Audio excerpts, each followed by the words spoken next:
Tonight, two of the NHL's best during the regular season match up. The overall champion of the NHL this year, the Pittsburgh Penguins, and the tradition-rich Montreal Canadiens. Overall, the Canadiens have more career wins than any other NHL team. But tonight, the Pittsburgh Penguins can put their name in the record book once again if they can win their 15th straight game. And they'll get that chance against the Habs of Montreal. The only team to win 15 straight were the 1982 New York Islanders, and that happened in a stretch from January 21st through February 20th, 1982. On the season, the Penguins and Canadiens have met twice, and that was early in October during a 5-day span. The Penguins have not lost to Montreal yet this season, tying at the Forum 3-3 and winning at the Civic Arena 5-2. Next, the Penguins look to tie the NHL record at the Civic Arena.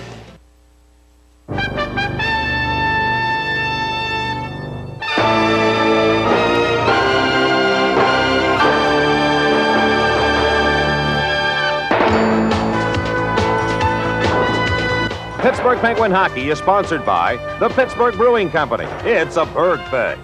By Mellon Bank. Your why, we do our very best. By the new Dodge. For a great deal, see your local Dodge dealer today. By Crystal Pepsi. You've never seen a taste like this. By Giant Eagle. It takes a giant to make life simple. And by Discover Card. It pays to discover the card that pays you back.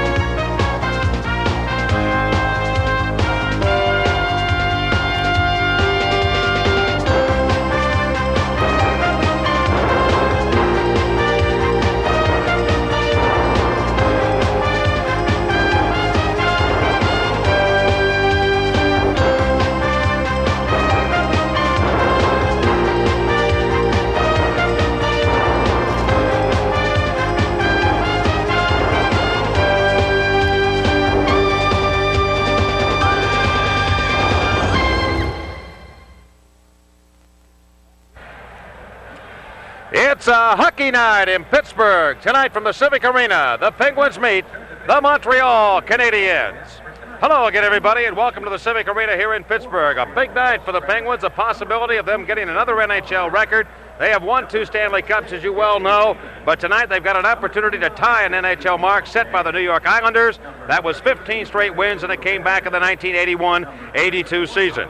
The Penguins have played the Canadiens twice previously to this. They have beaten them once here at Pittsburgh and tied, but the main concern tonight, I think, for everybody is this big matchup between two clubs, both Montreal and Pittsburgh running the top elite clubs in the National Hockey League, and it should be a good one, Paul. I think we expected it to be a showdown for the President's Trophy as we looked ahead on the schedule, but as it turns out, the Canadiens have had their problems lately. They haven't been playing particularly good hockey. They want to try to get their game together as they head into the playoffs and try to take advantage of what has been a tremendous year for them.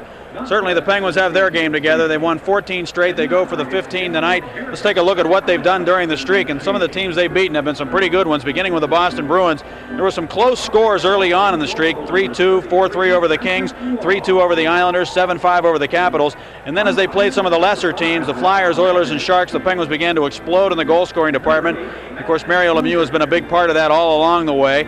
The Penguins beat the Bruins again as the streak continued with a 5-3 win.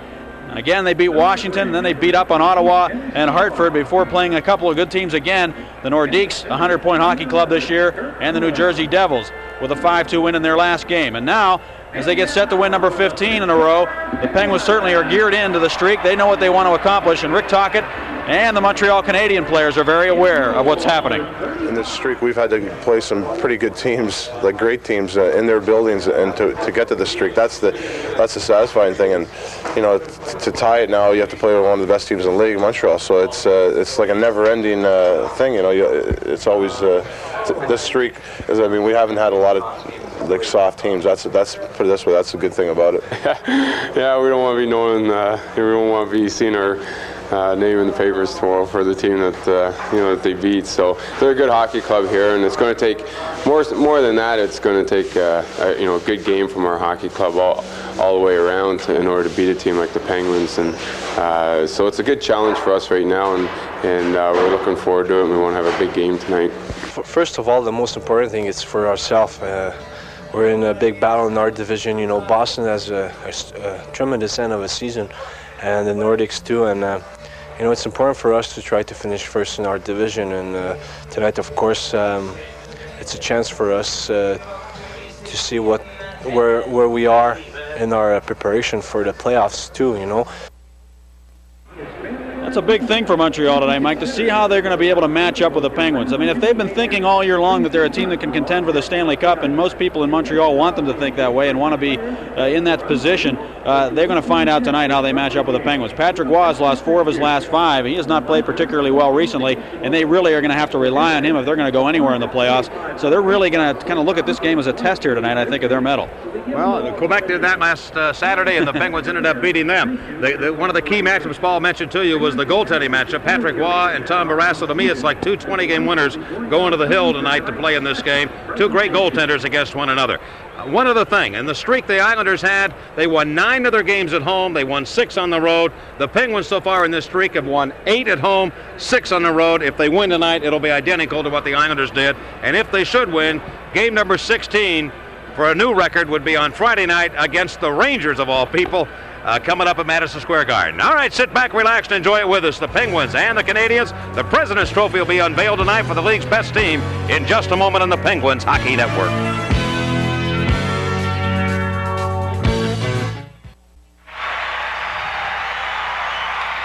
And we have for you a scouting report for this game, the 3rd meeting of the year between the Penguins and Canadiens. With a win tonight, the Canadiens can regain first place in the Adams division, something they've held for most of this year, and suddenly lost last night when Boston knocked off the Nordics.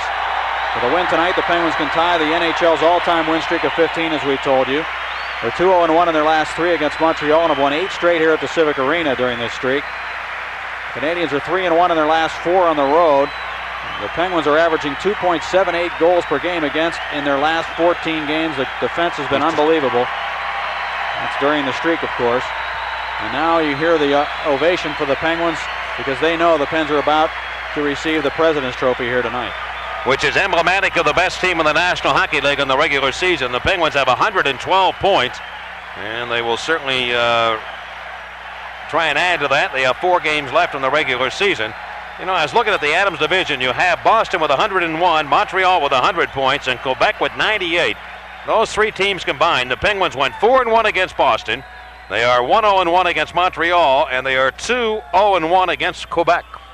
So they have had a pretty good year against the top teams in the Adams division. And momentarily, we apparently will have somebody step forward here and make the announcement and the award to the Penguin team. And these are moments you really don't want to forget. It's just like winning the Stanley Cup in a way. It's something that may never happen again for a long time, and it's something you want to pride yourself with and you enjoy it. Here's John Barbaro, the public address announcer. With the President's Trophy. Last Saturday in Quebec, your Pittsburgh Penguins achieved yet another milestone in the franchise's 26-year history.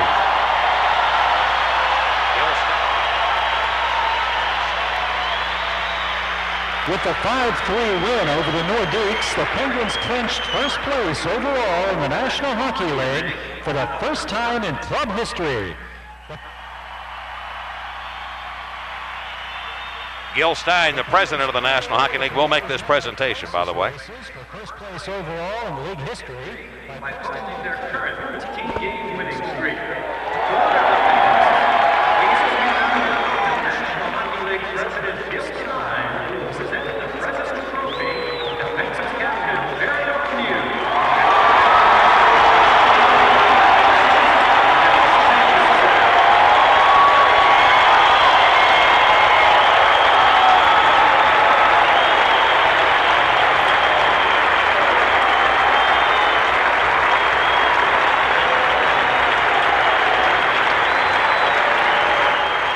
President's Trophy was first instituted back in '86, and the reason for it was to give players in this league some motivation for doing well in the regular season. There was a feeling that the regular season had become somewhat meaningless, what with 16 of the 22 teams at that time, I guess it was 21 teams at that time, being eligible for the playoffs. So the Penguins have such pride in their abilities, and they want to go out and play as well as they can play every night.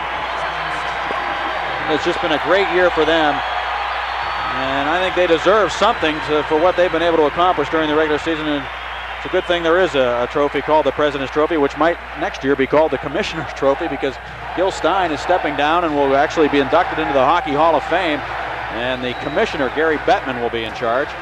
Now, the monetary value of winning the President's Trophy is $200,000, $100,000 of which goes to the club. But with this Penguin team, it is interesting because they have $100,000 to split amongst themselves, and whoever they deem should get a share. But the other $100,000, Paul, goes in bonuses easy. Well, one guy who certainly deserves credit for what the Penguins have been able to accomplish this year is this man who used to coach the Montreal Canadiens, Scotty Bowman. When you look at his best seasons ever, he won 5 cups with Montreal. Look at the wins he had from 72 through 79. 52, 58, 60, 59, 52. And right now, with 53 wins with the Penguins, we asked him how this one ranks with all those other seasons. It ranks very high because we started off the season on a very good note. I think most people didn't really know what we would do, but we were ready for the beginning of the season, and in essence our lead has increased since that time, but that stood us in good stead. The games we won in October got off to a great start, and we've played most of the season without a lot of pressure. And I think that's important to a team. We've played with pressure before, and you're going to play with pressure when you get in the playoffs. So if you can keep the pressure off, it makes the job a lot easier. That is basically what the team has done this year. They've kept the pressure, they've kept their divisional opponents behind them, and they haven't had really a team that's pushed them that much. Well, speaking of which, keeping opponents behind you, the Penguins right now with a 25-point lead over second-place Washington in the Patrick Division. And what the Penguins need to do now is to keep this focus and this intensity going and try and increase it if they can. Tom Barrasso has been outstanding, the Penguin goaltender this year, and he'll match up against Patrick Waugh. But they've got to keep that intensity level going, and should they win tonight, then the pressure builds for them to set a new record, and they've got to face the Rangers, who are playing tonight in New Jersey. They're fighting for a playoff spot. So every game now is going to actually mean something to them. Which as they is go good, down. Yeah, it is. Because otherwise it could mean nothing. I mean, let's face it, they could be in a situation where they're just trying to play out the string with nothing to gain from any of these regular season games, but except, trying to get your game together for the playoffs. And I think teams all look for reasons to be motivated, and the Penguins are definitely motivated by this streak. And, on Friday night they're going to be motivated again by it against the New York Rangers at Madison Square Garden. Regardless of the outcome of this game, certainly this game is not in a situation where you'd have a 3-3 series tie going to the 7th game. It's just not that pressure. That aspect of it is not there. I think from just as I said, a mental standpoint and wanting to accomplish something else, from that standpoint, it's there. But they're not do or die right now. I mean, This is that type of game. All right, here are our national anthems from the Civic Arena.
Lipovich singing the national anthems here from the Civic Arena.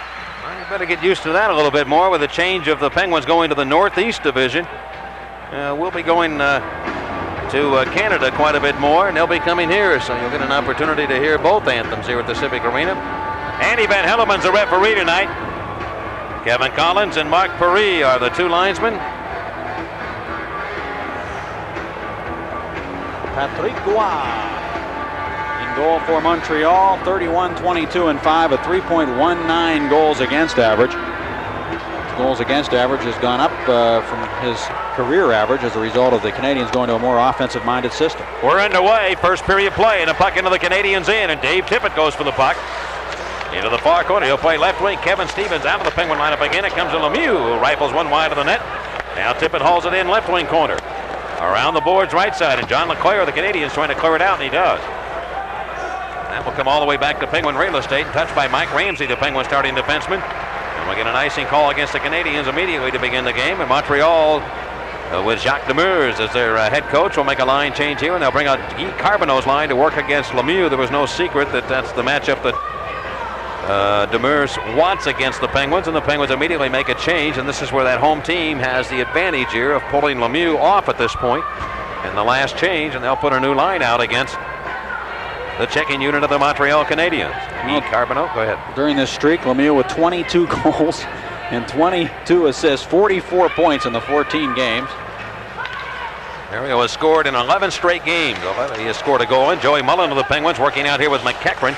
And Mike Stapleton. McEachran behind the Canadiens net. Throw it in front of one right off Stapleton's skate. And on to center the Canadiens corral it. Mike Keane, who's enjoyed a big season for the Canadiens, slipping away to the Penguin left wing corner.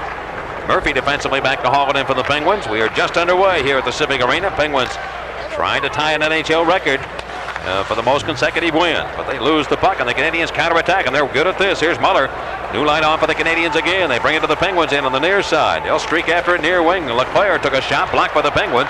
And Stapleton coming back. Penalty coming up here. It's going to be against the Montreal Canadiens. And here's the play into the Canadian zone. Stapleton looking back as he thought the penalty might be on him, but it's against the Canadiens. And Montreal is guilty of a holding call. And Patrice Brisebois, the Canadian defenseman, will have to sit down and let me get in the barrel here, Staggy, and get you some things here. Nice to be home again and get something out of here.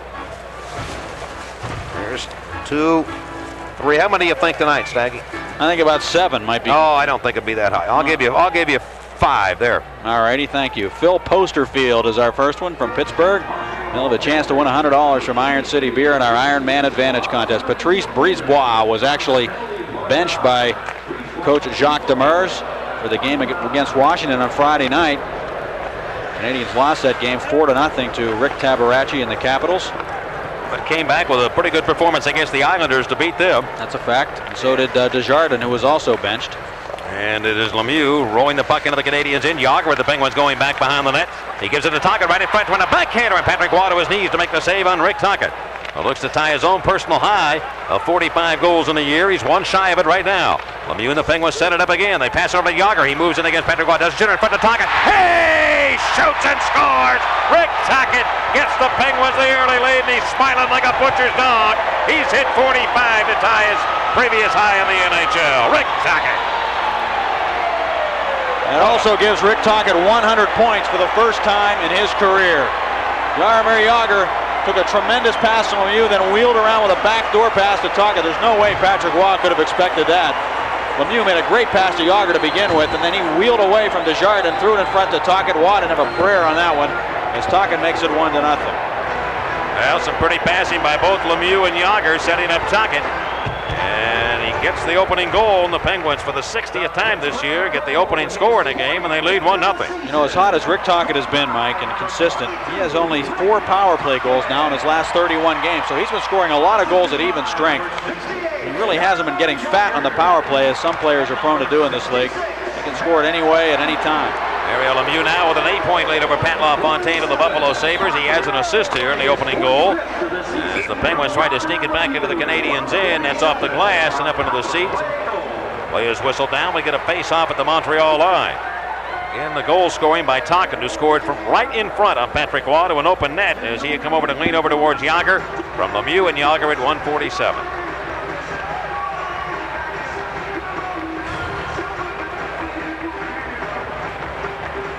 And by the way, that's a $100 bill for Phil Posterfield of Pittsburgh on our Ironman Advantage contest. Compliments of Rick Tocchet.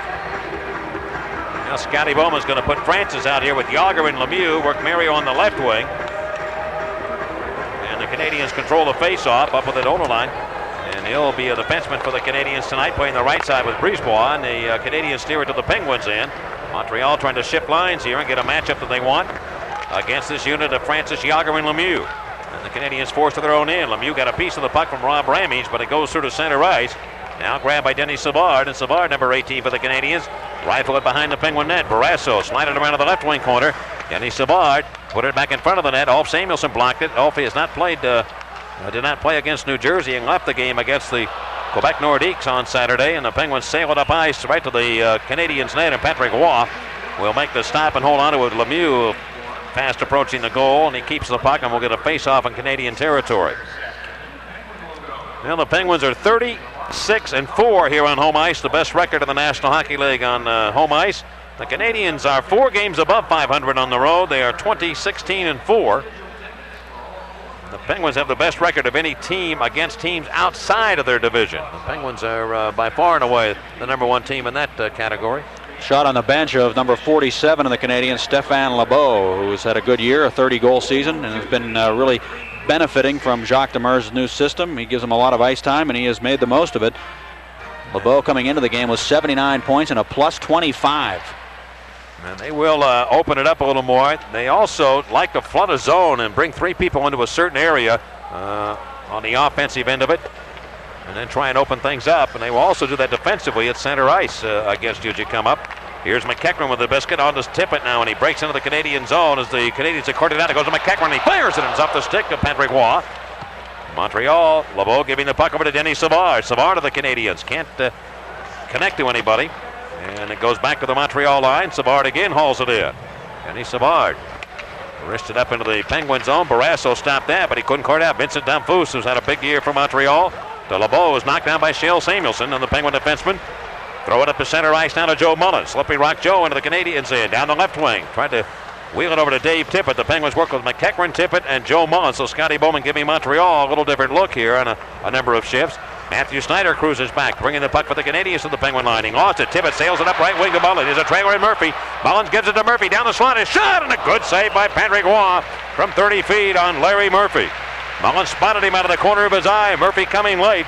The Penguins actually played that to an open space on the far side as they had that room, and they put that quick, hard pass out, and they had a break coming back the other way against Montreal.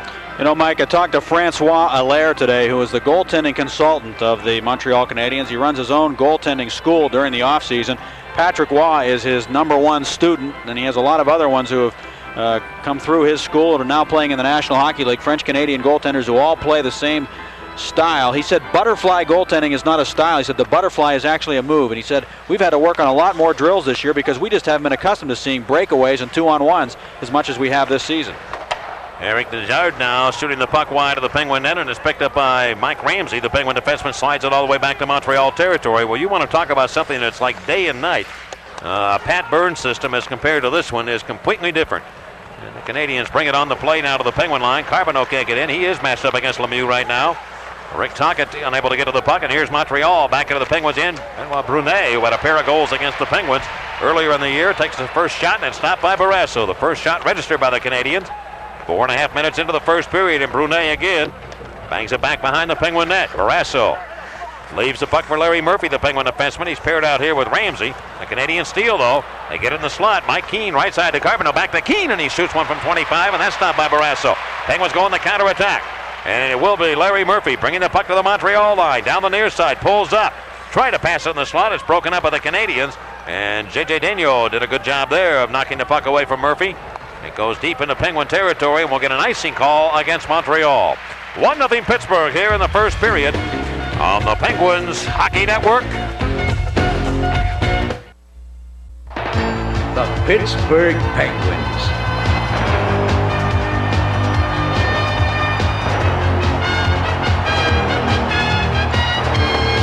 There's a new face on the team. Show the world the look of a winner with your own team jersey. Available in both home or away. These tops can be custom lettered to your specifications.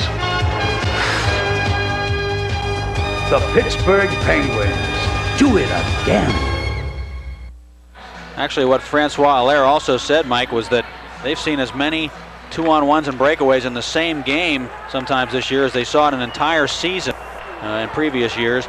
Here in Montreal with Jacques Demers letting them open it up a little bit, and it's put more pressure on Patrick Roy every night.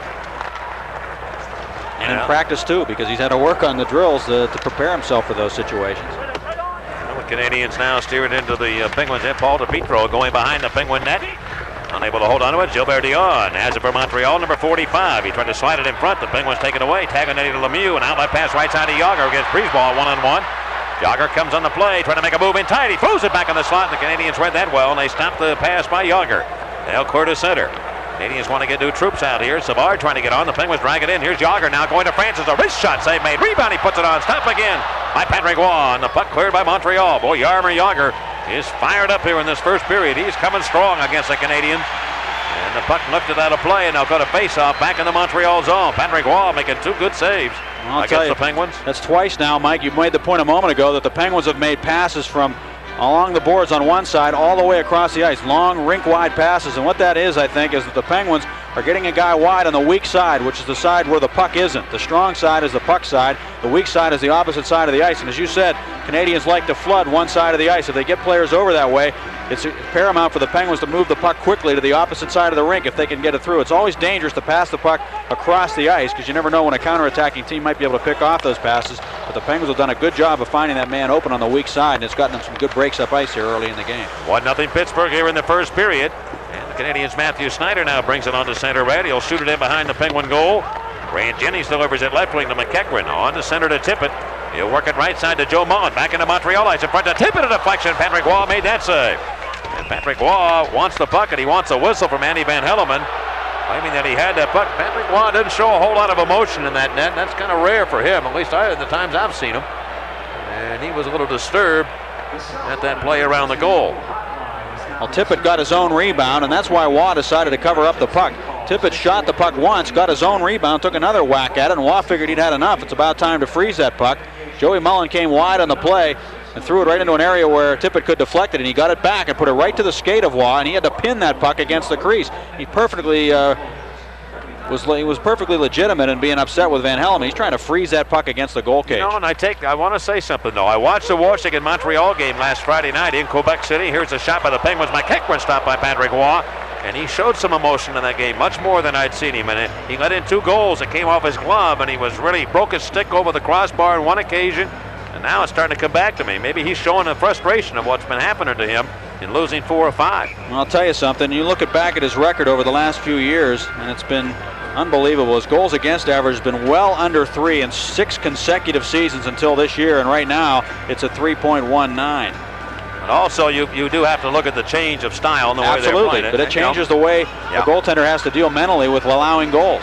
Here's Kjell Samuelsson drawing one. That missed the net. And back to the goal area. Jennings fired it. It misfired. Going back behind the goal to Joe Mullen. Mullen and the Penguins leading 1-0. In front of Tippett. A good shot. A better save by Waugh. The rebound. He fired it up the post as Big Ben struck one. Oh, Tippett had a big chance in a rebound play with Patrick Waugh down. And the Penguins are buzzing like bees around a hive in the Montreal zone. And cleared by the Canadiens to the Penguins end. Now Kjell Samuelsson. He'll slide it ahead to center to Joe Mullen. Mullen trying to connect a cross-rink pass to McEachran. Broken up by Montreal. And the Canadiens step back into their own end. Vincent Damphousse to J.J. Daigneault. Daigneault coming right up the alley. Hits center red.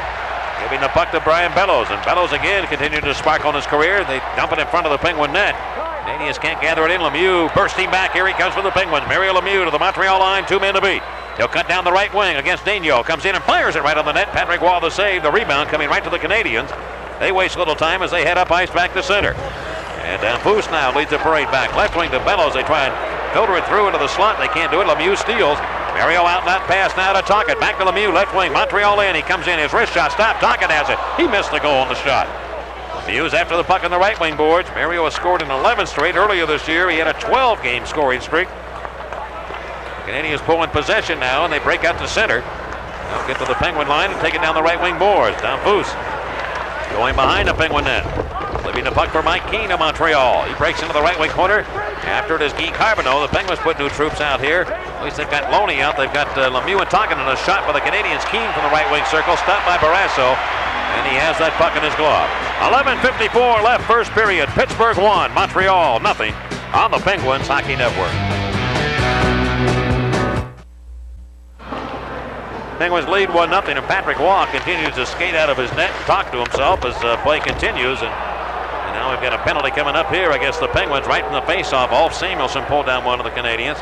One of the problems the Canadiens are having here in this streak, and the Penguins went through a very similar situation on their downturn in the year, is they're not scoring goals. They have only 9 in the last 5 games, Paul, and that's all they've been able to muster. And that's right, and what that does is when you have reverted to a system where you are relying on more offense and kind of maybe sacrificing the defensive part of the game, then you really suffer when the goals aren't going in. It kind of throws everything out of whack. And what Kirk Muller said they did was decide after the Islander game the other night, he said, we're going to get back to basics, just doing the kinds of things, playing solid defense. And when they were winning games earlier in the year, I remember reading a quote, I think it was from Muller. He said, we're taking the best of Pat Burns' system and what Jacques has told us and making the most of it. Shot on the power play by Brisebois, stopped by the Penguins, and they come back. Francis and Lemieux shorthanded to the Canadiens line. Francis will pass it off Lemieux, stick into the right wing corner. Francis went after it again, around the horn, near side to Lemieux. And he swings it down the near boards, and that will come all the way back into the Penguins zone. It was not Ulf Samuelsson that got the penalty. It was Peter Tanguanetti. He goes off for hooking, and the Canadiens right around the Penguin net trying to jam it in. Barrasso stopping the play as they scramble and hold it there. And the Penguins losing the puck.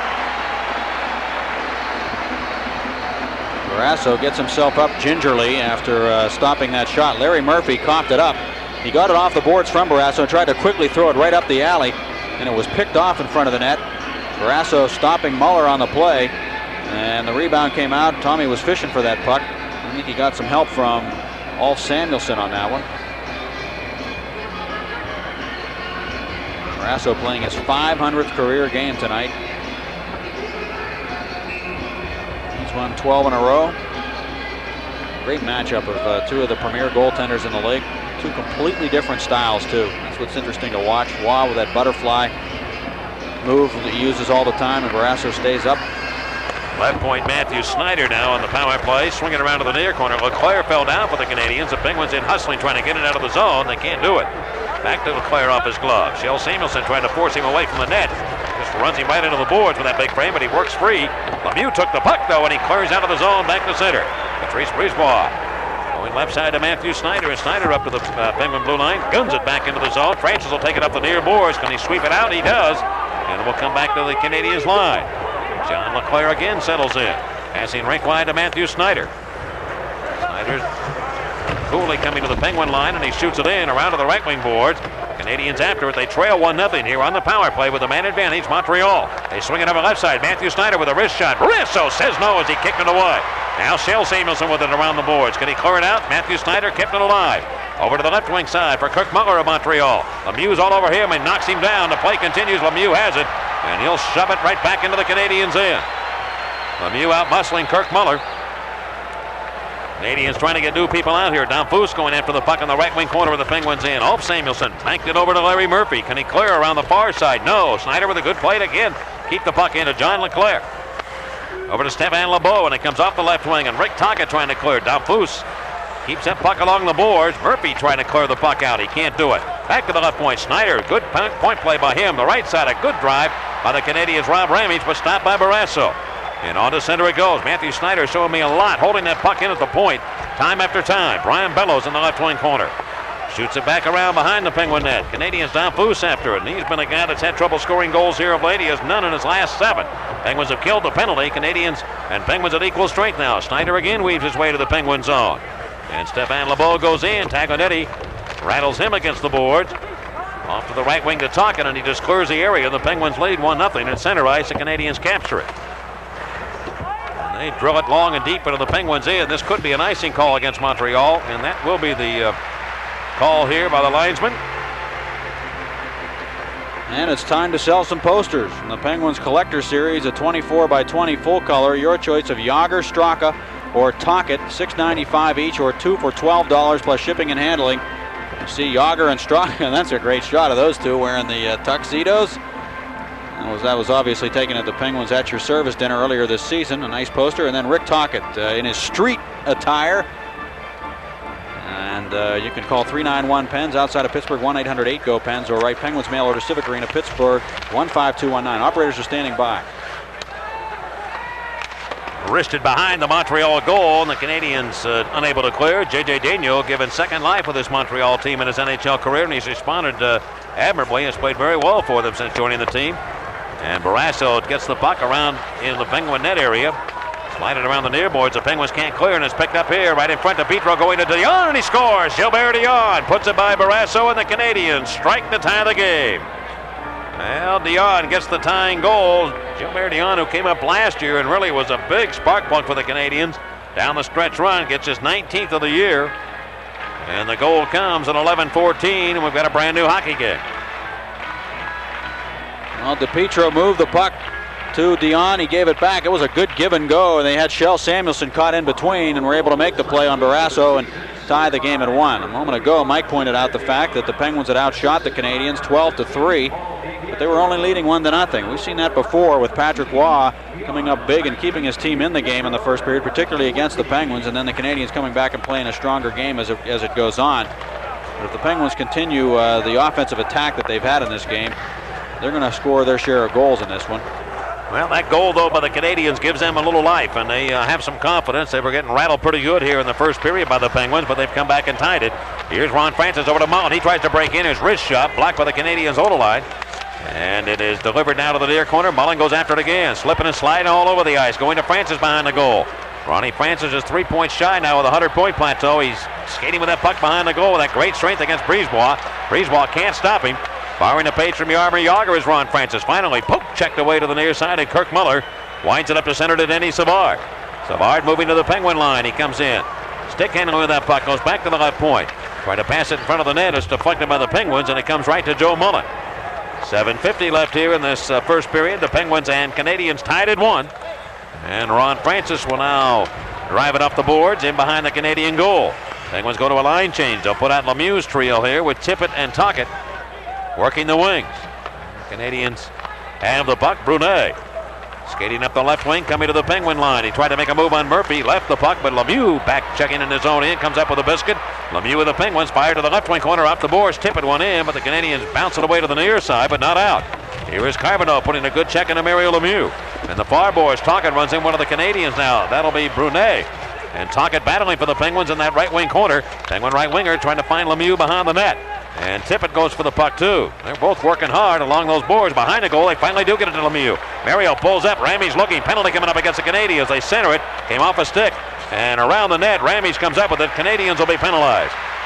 That was just good hard work by Tocchet and Tippett to really help draw that penalty. They would not be denied. They draw the call against Carbonneau. We'll be back 1-1 on the Penguins Hockey Network. Pete Carbonneau, who has won the Selke Trophy in 88, 89, and last year, now is in the penalty box for hooking, and the Penguins go back to work on a power play, and Mike Brinza, Pittsburgh, has a chance to win $100 from Iron City Beer. And the Penguins and the Canadiens in, down around the net. Here's Tocchet trying to feed it through to Lemieux. It's cut off by Montreal, and they slam it back into the Penguin zone. Out of town, keeping a close eye on the score from New Jersey. The Rangers have been able to get the first goal. Esa Tikkanen scoring. And they lead New Jersey 1-0. Ottawa leads Hartford 1-0 first period. Here the Penguins and Canadiens are tied at 1. And we are on a power play. The Penguins are on a power play. And here comes Jagr with 6:24 left in the first period. He bursts his way into the Canadiens end. Bump from behind. Gets the puck around to Mario Lemieux. Lemieux trying to drag it around Kirk Muller. Muller with those skates making the play. Comes off the near corner to Rick Tocchet of Pittsburgh. Tocchet back to Lemieux. Lemieux with the pins, left wing circle. What's he going to do with it? Center point to Francis. Rifles one that missed the net. Comes off the boards. Canadiens Ramage kind of played around to the backhand, but not out. Penguins looking for it. Bellows got it over to Ramage, and he tried to clear. He hit Jagr and bounces back into the right wing corner. Matthew Snyder of Montreal blasted around the glass and up into the seats. He didn't want to take any chance at all. Boy, the Penguins are working those boards so hard in the Montreal zone. Really keeping pressure on the Canadian defensemen and forwards too. I really think that's where the Penguins are going to have an advantage against Montreal in this game, and they know that. And if you were to play the Montreal Canadiens, the Penguins in a series in the playoffs, I think that's where they would have the advantages, the size and strength of their forwards against defense that is very mobile but not particularly physical and not very big either. Matthew Schneider, one of their premier defensemen, is not a big guy if you look at him. And Eric Desjardins, probably the most, well, he and Lyle Odeline would be the top 2 defensive defensemen out there for Montreal. Well, Daniel will play defense right now for the Canadiens. And they've got Desjardins working the left side. Face off, right wing circle, Canadiens in, kicked by Francis, back to Murphy, left side of Lemieux, and he floats one in as they hit the heel of his stick, and I think he's going to go get a new piece of timber. Did not like the stick that he was working with. He had that open shot from the left wing circle, and they give him a new blade, and he'll come back and await another face off. Francis using his skates extremely well to beat Muller in that face off and set it up.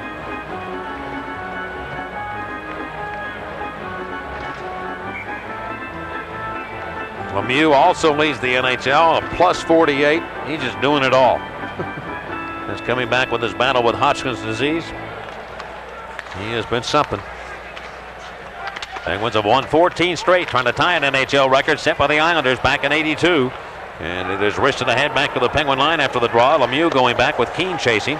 Canadian penalty killing on the year, 11th overall at 82%. Here comes Francis. Into the Canadiens end, trying to put him on Desjardins, and he can't do it. Now Lemieux has the puck, and he wrists one, blocked by Muller. Daniel knocks down Joey Mullen. The puck worked over to the left wing side of the Canadian zone, and Montreal gets there first with the speed up the right wing to Kirk Muller. Back shorthanded to the Penguin zone. Pulls up, looking. He'll pass it left side. Desjardins takes the puck, and he shoots it at the side of the Penguin goal from behind the net. Canadiens trying to sweep it around, and Daniel was way in deep on that play. That was kind of an unusual play with that defenseman back. Now the Penguins slipping into the Canadiens in. Daniel got back in a hurry to make the play and get it out of the territory. So he's playing both ends of the ice, J.J. Daniel. Penalty is over. The Canadiens have killed it. Carbonneau back on. He'll try and shut down Lemieux. Passed over to Wolf Samuelson to go to the right wing corner to Rick Tocchet. Tocchet kind of shoot it around behind the net. It hit the post and carried him away, and the Canadiens break back, and they're tied the game at 1 here. In the first, a shot by Bellows from the left wing circle, stopped by Barrasso. Now behind the net. Danfus centers, and it goes right through the goal mouth as Barrasso clears that one way up the near side into the corner. Picked up now by the Penguins, and they battle for it. The Canadiens outwork them this time. Tippett trying to get possession back. Danfus has it. Danfus being pressured by Tippett. Gets it to Bellows now. Over to the open man, the near corner, Carbonneau. Trying to give it back to Bellows on the give and go. Penguins shut it up, but they can't clear it out. Centered in front, and here, right by it, was the Canadiens' Danfus, and back come the Pens, moving to center ice. Good shift that time by the Montreal Canadiens. Matthew Snyder hauls it in as the Canadiens get it from their own zone. Very mobile defenseman, Matthew Snyder. He just kind of glides along the ice, coming to center on one leg, and he drills it in behind Barrasso. They give in the puck. He'll go back around against the Canadian forwards, and the Penguins break out. Yager with a lead pass to Troy Loney, 1-on-4 to the Canadiens line. He'll move down the right wing boards, slip it behind the net. Matthew Snyder very quickly back again. Played it up to the right point and out of the zone. Shale Samuelson, the Penguin defenseman. Shoots it high in the air, and it bounces into the Canadian net area. Matthew Snyder, the Canadian defenseman, out here with Rob Ramage, and they move it up to center ice to Stéphane Lebeau. Lebeau flip it to the right wing corner of the Penguins in. The Canadiens go after it. Dion overskated. Here come the Penguins back on the move. Loney right wing to Yager, trying to swing wide to the Canadiens line. He will. Cal moves inside, laterally to the slot. Stick handling with the puck. What's he going to do with it? Breaks away from a man. Right side. Still moving with the biscuit. He skates over to the right wing circle against Brisebois. In front for Loney. Loney trying to shoot it. He's knocked down on the play by the Canadiens. Loney's back up. Yager's after it again. Right wing corner. Yager being pressured by Brisebois, who chases him. It goes behind the net. It's like he's half a step behind him, Brisebois, but he can't catch him. Now the Canadiens, Todd Ewan gets the puck, and he slides it onto center ice. Good shift that time by the Penguins, and Jaromir Jagr in particular. And the Canadiens to steer it to Penguin territory to take some of the pressure off and get a new line out. 2:45 left in the first period. Penguins won, and the Canadiens won. And Denis Savard of Montreal lost it at center. Here down the right wing is Mike Needham of Pittsburgh. Breaking in against Daniel. He goes behind the net, trying to sweep around and shoot it, and he does. It's off Patrick Roy. John LeClair, in a good move there, gets over and takes it out of danger in a hurry. John LeClair, good skater. And the right wing boards of the Penguins in. Coming up with it is LeClair. He goes rink wide. There's nobody home but 39 of the Penguins, and that's Needham. Out to center to Larry Murphy. Murphy's going to shoot it to the left wing corner of the Montreal zone. The Penguins chase in. They can't get it as it came off a stick and right back to Denis Savard. Lead pass to LeClair behind the defense. He's moving in, but Murphy caught him enough. He drops it back now to Denis Savard. Savard to the right point. Desjardins let the shot go. Murphy stopped that maneuver. And on the center, he delivers the puck, and the Penguins have it. And McEachran now will shoot it away to the right wing corner of the Canadiens in. Matthew Snyder of Montreal finds a little space. Whipped it up the left wing to Brunet. The Penguins knock it aside from him. He'll go back now and play to center ice. Right to a Penguin, however, as Taganetti gets the puck to tip it into the Canadiens' end.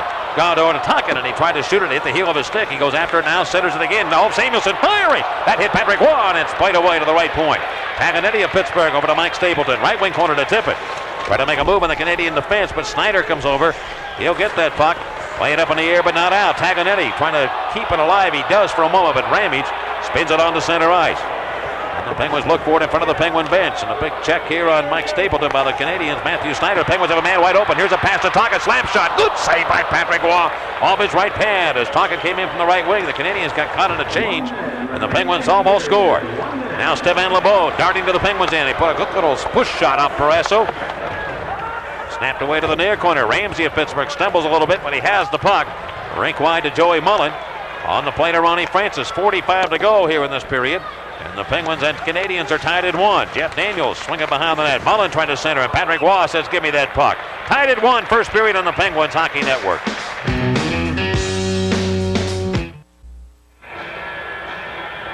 Now Ron Francis to handle the faceoff for the Penguins here. In the left wing circle of the Montreal zone. 11 minutes left in this period. The Penguins have outshot the Canadiens 12-3. Now it's 15-11. Montreal has bounced back here, and they've tied the game. And Jardin now slipping up the left side after the face-off win by the Canadiens. And Gilbert Dion just put it up in the atmosphere to the Penguin zone. Pittsburgh's unable to clear. Return around to the near corner, and Lemieux will chase after it. The Penguin center. And he'll wrist it up the right wing, looking for Joe Mullen. As Desjardins to beat. Unable to do that as Desjardins comes up with the puck, and he'll swing it up the glass. 10 seconds left in the period. And Montreal will leave it at center ice. Mullen going back to play the puck in his own end. Does not want to make a mistake. Let the clock run out. Go to the locker room tied at 1. And that's what the Penguins will do. So we end the first period here. This battle between the Penguins and the Montreal Canadiens. And at the end of 20 minutes, the score, Pittsburgh 1 and Montreal 1 here at the Civic Arena on the Penguins Hockey Network.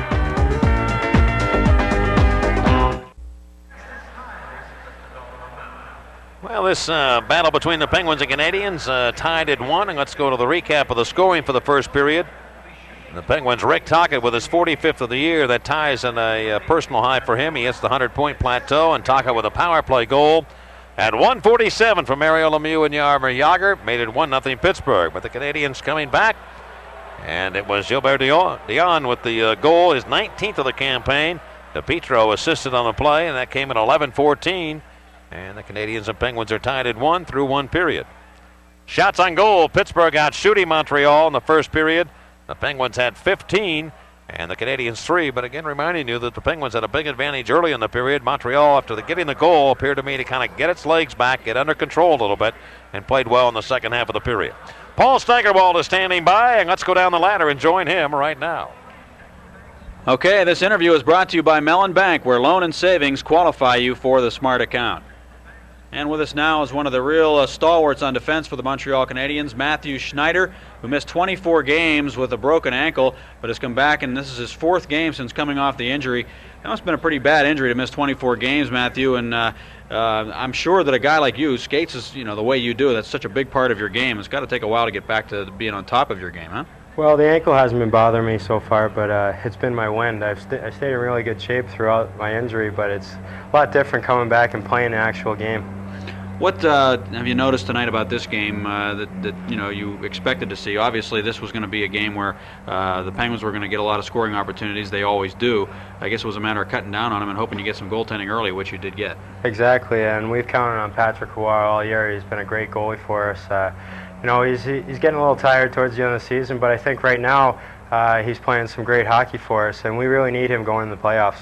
I want to ask you about Patrick Roy because I know that his numbers aren't what they've been over the last 5 years, and we talked about that quite a bit in the first period. But you would know this. Has he actually played better because he's been facing more scoring opportunities and because he's playing in a more offensive system than before? Well, I think he's played better. You know, he's got a lot of pressure on him in Montreal, obviously, and it's tough for him when we lose. They blame him right away if it's a high-scoring game. But obviously, there was going to be a lot more goals against this year with our new style of play, and I think the fans have accepted it, and they really enjoy watching us play this year. Patrick's a big part of our team. There's no question about it, and it's going to be a big test for him come playoff time. As a defenseman who likes to jump up on the play and play an offensive kind of hockey, I'm sure that you welcome the changes, but tell us, if you can, what it means under Jacques Demers for the defense on this team as compared to what you did before under Pat Burns. Well, I think for myself, it's been a lot more freedom. I've been able to join the rush and really play the style that I enjoyed playing in junior hockey, and I enjoy playing it now. It's something that was taken away from me under Pat Burns, and you know, it's hard to complain about the system when it works, because we did win a lot of games under Pat Burns, but personally I felt that I could contribute more offensively to the team, and this year I've been able to. Is your team a better team for playoff hockey, do you think, than it was a year ago at this time, even though you haven't been playing particularly well in the last few weeks? Well, I think so. The thing that's killed us the last couple of years is scoring in playoffs, and especially on the power play. Hopefully this year we'll be able to get our power play working, and that's going to be the key to our success. Before you go, you were a New York native. I know you know Kevin Stevens because you went over and had a little visit with him today, so you play summer hockey with him. How did you end up going from being an American hockey player to playing junior hockey at Cornwall? Well, it's a pretty long story, but to make it short, I guess it was after my junior year in high school I really decided that I wanted to be a pro hockey player, and I felt for myself the quickest route to go was junior, and it worked out, and I've never looked back since. Well, everything has worked out pretty well, and you ended up in the haven of hockey in Canada, in Montreal. And before you go, where are you living now? You living in Boston? Is that how you get to see Kevin in the summers? Or? No, I go down to Boston a little bit, but I have a house in Vermont now. I spend a lot of time there in the summer. Good seeing you, Matthew, and good luck in the playoffs. Hope to see you again, maybe. Thanks a lot. Okay, Matthew Schneider of the Montreal Canadiens has been our guest. It's a 1-1 tie. The Penguins held the advantage 12-3 in the shots and ended up outshooting Montreal 15-11 in that first period. Patrick Waugh weathered the storm, and we got our hockey game on our hands, a 1-1 tie on the Penguins Hockey Network.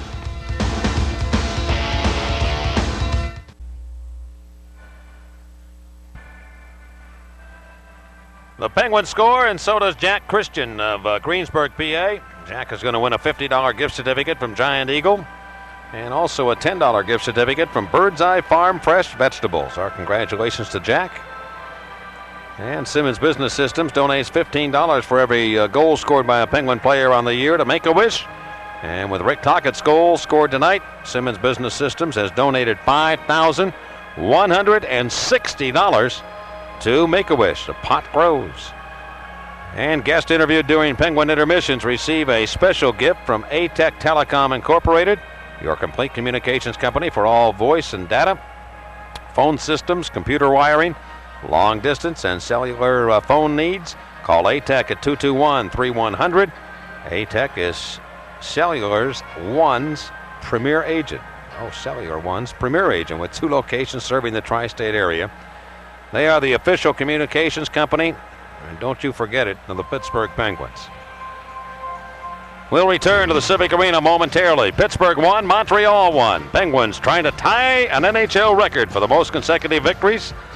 And we'll see what happens on the Penguin Hockey Network.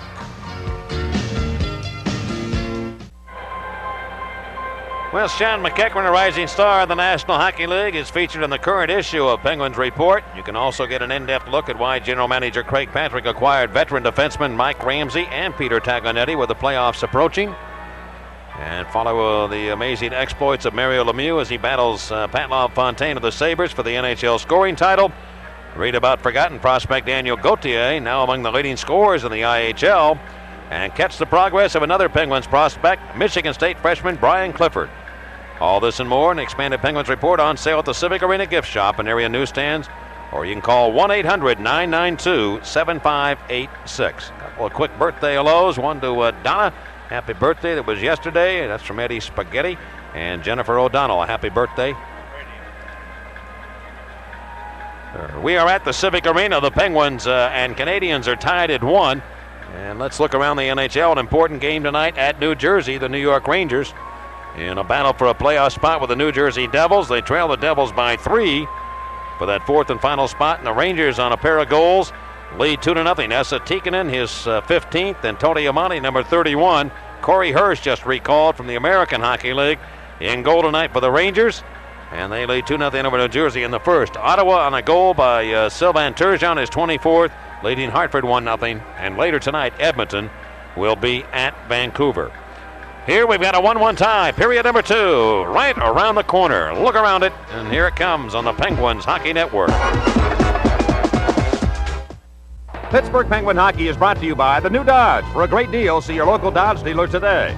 By RE/MAX, it's the experience, the real estate experience. By RCA, the people who introduced television now proudly present RCA Home Theater TV. By Toyota, find great values like the all-new Toyota Corolla. For quality and value, see your Toyota dealer today. By Sears Brand Central, the brands you want at the store you trust. And by Gillette and the revolutionary Gillette Sensor Saving System. Gillette, the best a man can get. Well, the Penguins with the opening goal of the hockey game. It came on a power play effort. Mario Lemieux and Jaromir Jagr helping set up Rick Tocchet.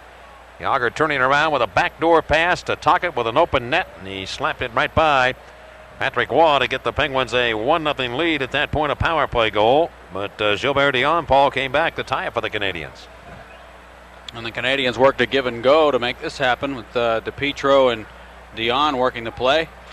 And Dion finished it off on Tom Barrasso. Shel Samuelson was the defenseman caught in that little give and go. Gilbert Dion with his 19th of the year at 11-14. 15-11 the shots. Penguins outshot the Canadiens. The game is tied at 1. And Benoit Brunet brings it on to center for the Canadiens. Lost the puck for a moment to Peter Taganetti. Now Brunet gets it back. He cuts around Taganetti coming to the Penguin net area. Backhander, and Barrasso stops him as Taganetti was chasing Brunet all the way back. Elf Samuelson also up on the play. But the Canadiens winger stopped by Tom Barrasso. The Canadiens almost getting the go-ahead goal early in the second period. Penguins steer it to the Canadiens line, and here comes Kirk Muller on the rush. Going to Denny Savard. Down the left wing with a backhand attempt. Barrasso stopped it. Now smothers to the right of his own goal. Has that paw out to pull it in as Kirk Muller, and I didn't expect anything less. Muller in there around that goal again.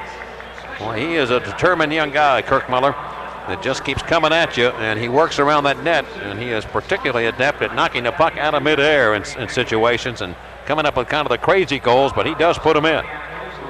Taganetti made a good play to get back and put some pressure on Brunet after he had stepped by them, both he and Samuelson. These two clubs played on the 10th of October. They ended up in a 3-3 tie at Montreal. Then here in Pittsburgh, the 15th, the Penguins won 5-2. And really the difference in the series, and as you look at it, the Penguins are 5 for 18 on the power play, Paul. The Canadiens have just one power play goal. Matthew Snyder talked about that, hoping their power play will be better in the playoffs. 1 for 16. Just over 6% in the conversion rate, and that won't win you a lot of hockey games. And their power play is only 3 for 37 in the last 7 games coming into this one, so they have been going through a tough time. Well, the Penguins experienced the same thing on their downturn, and just nothing was going right. I mean, they were not scoring on the power play. They were having trouble with the penalty killing. And it seems like some point of the year, every team through 84 games is going to experience this downtrend. And here comes Ramsey, left point, shooting the puck. Patrick Waugh down to his right knee to make the save on Mike Ramsey. Now tip it to the Penguins, digs it free. Muller in front, trying to cut him off. He couldn't do it. The pass, though, stopped by the Canadiens. And can they clear? They do, and it comes back into the zone. J.J. Daigneault stepping back behind his own net. Montreal defenseman. Swing it to Kirk Muller, center iceman on this line with John LeClair and Denny Savard. There's been talk in the Canadian papers in Montreal that the lineup that the Canadiens are using tonight is one they really envision using for the playoffs. And the Canadiens called on an offside play trying to enter the Penguins in. Denny Savard playing the right wing, and it has not been a real strong year. And in fact, Denny Savard has been booed at times in Montreal by the fans there. He only got 15 goals in 60 games. This is his 61st game this year, so he's not played a full season either. Well, Lemieux is out here now, and they let Tippett handle the faceoff. Controlled by Montreal, however. Canadiens won 11 of 19 faceoffs in the first period. Well, that's a strong indication, or a good positive note on their part. Lemieux takes the pass, left wing for the Canadiens in, trying to turn the defenseman Brisebois around. Canada goes in front of the net, however, and the Canadiens capture it. They bang it off the boards, but not out. Tip it to Pittsburgh, now to Lemieux. Rifled across the goal mouth. Tocchett's not there, though, and here come the Canadiens on the counterattack. Muller, who, of course, has played one-on-one against Lemieux in his career an awful lot. Mario's out here playing against this line. And a shot left point by Bellows of Montreal, stopped by Barrasso. Tommy gloving that up around his chest to hold on. The faceoff will take place in the Canadian zone. Brian Bellows had himself a pretty good year in his first year in a Montreal uniform. 38 goals, a total of 86 points, a +7. He's got 15 power play goals this year. He was traded for Russ Courtnall. Yep, who also has played well for Minnesota. Minnesota and St. Louis fighting for that 4th and final playoff spot in the Norris division. And St. Louis with a 1-point lead over Minnesota at this point. And they will play each other this weekend, back-to-back games. That might decide it. Who's going to get in there? Minnesota, of course, headed off to Dallas next year in the National Hockey League. And here are the Canadiens now up to the draw, and they rifle it back into the left wing corner of the Penguins in. Stéphane Lebeau went in, and he's crunched by Shel Samuelson. Lebeau works off that check, trying to leave it in the corner, and he will to Bellows. Bellows with Damphousse and Stéphane Lebeau. And the Penguins finally gain possession. Mullen on to center to Shel Samuelson, off his stick to McEachran, back to Shel. And the big Penguin defenseman winds it in behind the Canadian net. Patrick Waugh could not cut it off, and I saw him kind of shake his head as if to say, I can't believe. And I'm seeing more of a reaction from Patrick Waugh than we have seen in years past on almost every play. And here comes Lyle Odeline to get the puck in the Canadiens in. He'll leave it for Brian Bellows. Bellows, the right winger for the Canadiens, steps up, decked out in that bright red uniform with the blue pants and white trim. He shoots it behind the Penguin net. Fought off a check by Shel Samuelson, going after his own play on the near side, but Joey Mullen beat him. Can't clear. Left point. Snyder with a heavy shot, and that was stopped. And picked up now by McEachran on the rebound. The Penguin left winger.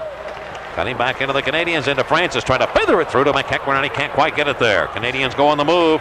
Back the other way. Bellows to the Penguin line on a 1-1 tie. Right side. Has a man open. Pulling back is Damphousse, and he'll swing it behind the Penguin net to Stéphane Lebeau. Lebeau rattled on the boards by Mike Ramsey. And the Canadiens go after it. That's what Ramsey is so good at. He's just so strong defensively. He'll take you out of the play where you can't make a play. And the Canadiens again stuff it behind the Penguin net. After it will be Mike Ramsey. And he also can hit you right at that blue line on that area on out. He's a good open ice hitter. Mike Ramsey. And Mullen able to tap it back into the Canadiens in as the Penguins go to a line change. They'll bring on Marty Straka to work center between Troy Loney and Jaromir Jagr. The Canadiens have the puck, though. A nice slip into the Penguin left wing corner. Tagonetti in a hurry to get it. Backhanded around here to the near side, and up with it will be Ramsey. Ramsey's pass through center to Straka with that good speed, moving to the Canadiens line. Drop it off left side alone. He's got Jagr in the slot. He gives it right now to Tagonetti, walking in his backhand shot. Blocked by Snyder, who made a good defensive play to block the shot by Tagonetti. Here are the Canadiens now, throwing the puck up ahead of the right wing. At center, Jennings comes over, and he gets a piece of Todd Ewan to the Canadiens. Puck sails through to the Penguins in, and here is Straka hit heavily in the far corner. But he made the play as he gets the puck to Jennings. The Penguins go the other way. Jennings trying to snap it off. A lead pass for Jagr goes around the goal and touched by a Canadian player, and it'll be an icing call here against Pittsburgh. We'll be back in a moment, tied at 1 here on the Penguins Hockey Network. Relive the Penguins' dramatic charge to the top of the Patrick Division in the official 1992-93 Penguins highlight video. Be there for Mario's courageous return. See the softer side of Ulf Samuelsson. Cook dinner with Rick Tocchet. What is this, a Julia Child? Plus all the action from every playoff game. Order now. Send $19.95 plus $3 shipping to Penguins Mail Order, Civic Arena, Gate 9, Pittsburgh, PA 15219. Or call 412-391-PENS. 412-391-PENS. With Paul Steigerwald, Mike Lang here at the Civic Arena in Pittsburgh. The Penguins and Canadiens tied at 1. Here the left point, J.J. Daigneault in the Penguins zone. A quick slap shot stopped by Barrasso. The Penguins haul it in. And a lead pass to center comes to Ron Francis. Well, the way this game opened up, it looked as though it might be a high-scoring affair between these two. The Penguins scoring 1 minute and 47 seconds in. But it certainly has taken on a different dimension right now. Tied at 1. And we're into the second period. And John LeClaire of the Canadiens, number 17, poked it through to center. The Penguins after it. Needham will play right wing on Ronnie Francis' line with Jeff Daniels on the left side. As the Penguins force it up into the Canadian zone. Daigneault unable to clear. Francis winding the puck around near corner. Here's Daniels in front, taking a pass from Needham. That hit the side of the net on his attempted shot. And he's Savard. Scooting up ice for the Canadiens. Wheel it over to the right wing corner of the Penguins. And Murphy defensively back for Pittsburgh. Gave it away to Denny Savard. Savard pressured by Grant Jennings. Now LeClaire in to get it, but Francis ties him up. And the Penguins come away with the puck. Larry Murphy on the center circle. Stops at the red line and shoots it in. Goes to the bench. The Penguins on the move. It came to Patrick Wall, the goaltender. He'll hurry it up down the right wing. And the Canadiens' Kirk Muller banks it in behind the Penguin net. Around to the near boards it goes. After the puck, Shell Samuelson, Penguin defenseman. He gets there. Tippett trying to take the pass. They can't get it out. Shell Samuelson, whack it up. Here's Lemieux just on. He'll get the puck for the Penguins. Stopping and shooting the puck to the near corner of the Canadiens in. Penguins have stuck to their game plan pretty much here against the Canadiens. Firing that puck into the corner, trying to work in. And now Tocchet in the left wing corner behind the net to Lemieux, cut up by Brisebois. And the Canadian defenseman finds an open right winger in Mike Keane. Keane to Montreal. He pokes into the left wing corner of the Penguins in. Shell Samuelson back to play it. Up the right wing to Rick Tocchet. On to Lemieux. Gracefully moving to the Canadiens in. He comes down the left side looking for Tippett. But the pass, the drop pass, cut up by the Canadiens, and they gun right back. Tippett has lost his stick, and here come the Canadiens on the move to the Penguin line. Snyder with a drop pass to Benoit Brunet. Brunet shoots it, deflected, right in front of the Penguin goal, and it goes behind the net. Samuelson trying to dig in and muscle his way against Leclerc of the Canadiens to get him away from the puck. It's underneath the skates, and Van Helleman, the referee, says, let's get a face-off now in the Penguin zone. Those are some pretty hard-working forwards on the ice right now for Montreal. Mike Keane has had himself a good year. The best year he's ever had in the National Hockey League, with plus 30, 15 goals, and 60 points. Let's look at who is not playing here tonight for the Penguins and the Canadiens. Kevin Haller, a defenseman, Gary Lehman, Jesse Belanger, Mario Roberts, Donald Dufresne, and Sean Hill scratch for the Canadiens tonight. And for the Penguins, Jim Pack, Jay Caulfield, Paul Stanton, and Kevin Stevens not seeing action here this evening. Stevens out with a bronchial condition. Told me today that he hopes to play Friday night against the Rangers. Been bothering him about 3 weeks. He said, I just haven't been able to get rid of it, and I've just coughed like crazy forever. Here in the left side, Snyder shooting one right to the Penguin goal. And Barrasso able to gather that one in. Brunet and Taglianetti battling in front of the net after the whistle had sounded.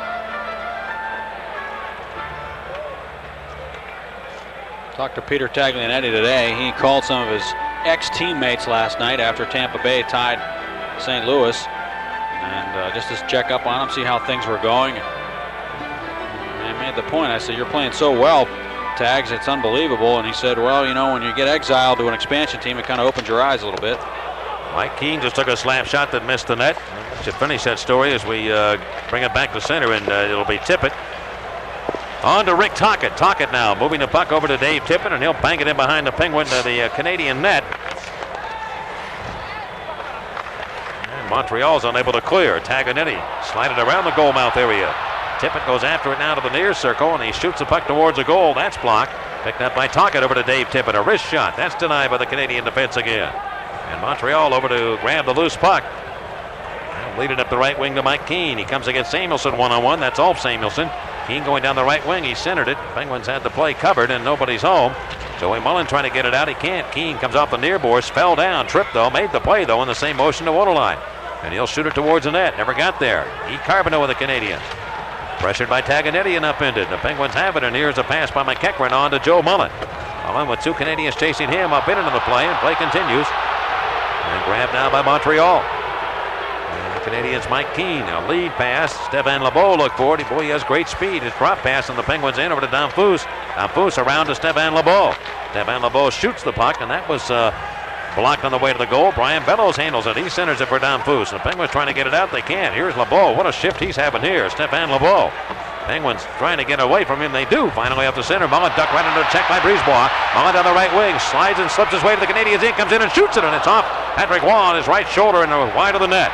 Brisebois upset that Mullen ducked under him on that check. He made a terrific play. Now Larry Murphy on here. Here's McEachran coming down. He has a chance, and his wrist shot. That was wide of the goal. Sean McEachran coming right down the alley.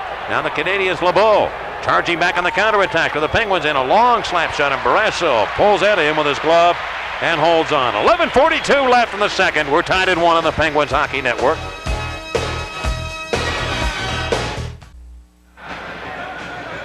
Mentioned Kevin Stevens being out of the Penguin lineup. Luc Robitaille now, Paul, is within 1 of tying Steve Shutt's record for the most goals by a left winger in this season. Canadiens right point, Penguins in. Brisebois the shot, and a save made by Barrasso. The rebound played away behind the net. DR centers it right in front. There's a quick little shot. Barrasso stopped that as DePietro had the opportunity.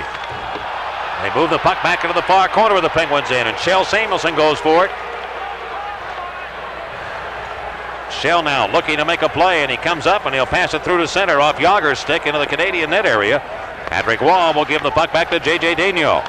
Daigneault around the boards but not out. And Jennings fires that one deflected here to the near corner. Penguins and Canadiens tied at 1. Yager wants the puck behind the net to Lemieux. Steps out looking in front. Yager can't come up with it, hit his leg, and it bounces behind the net. He gets it again, turns it over and wrap around the save, made rebound. And Francis can't put it in, and Patrick Waugh has that one too. Well, the Penguins hustling in the Canadian zone with an opportunity around that net.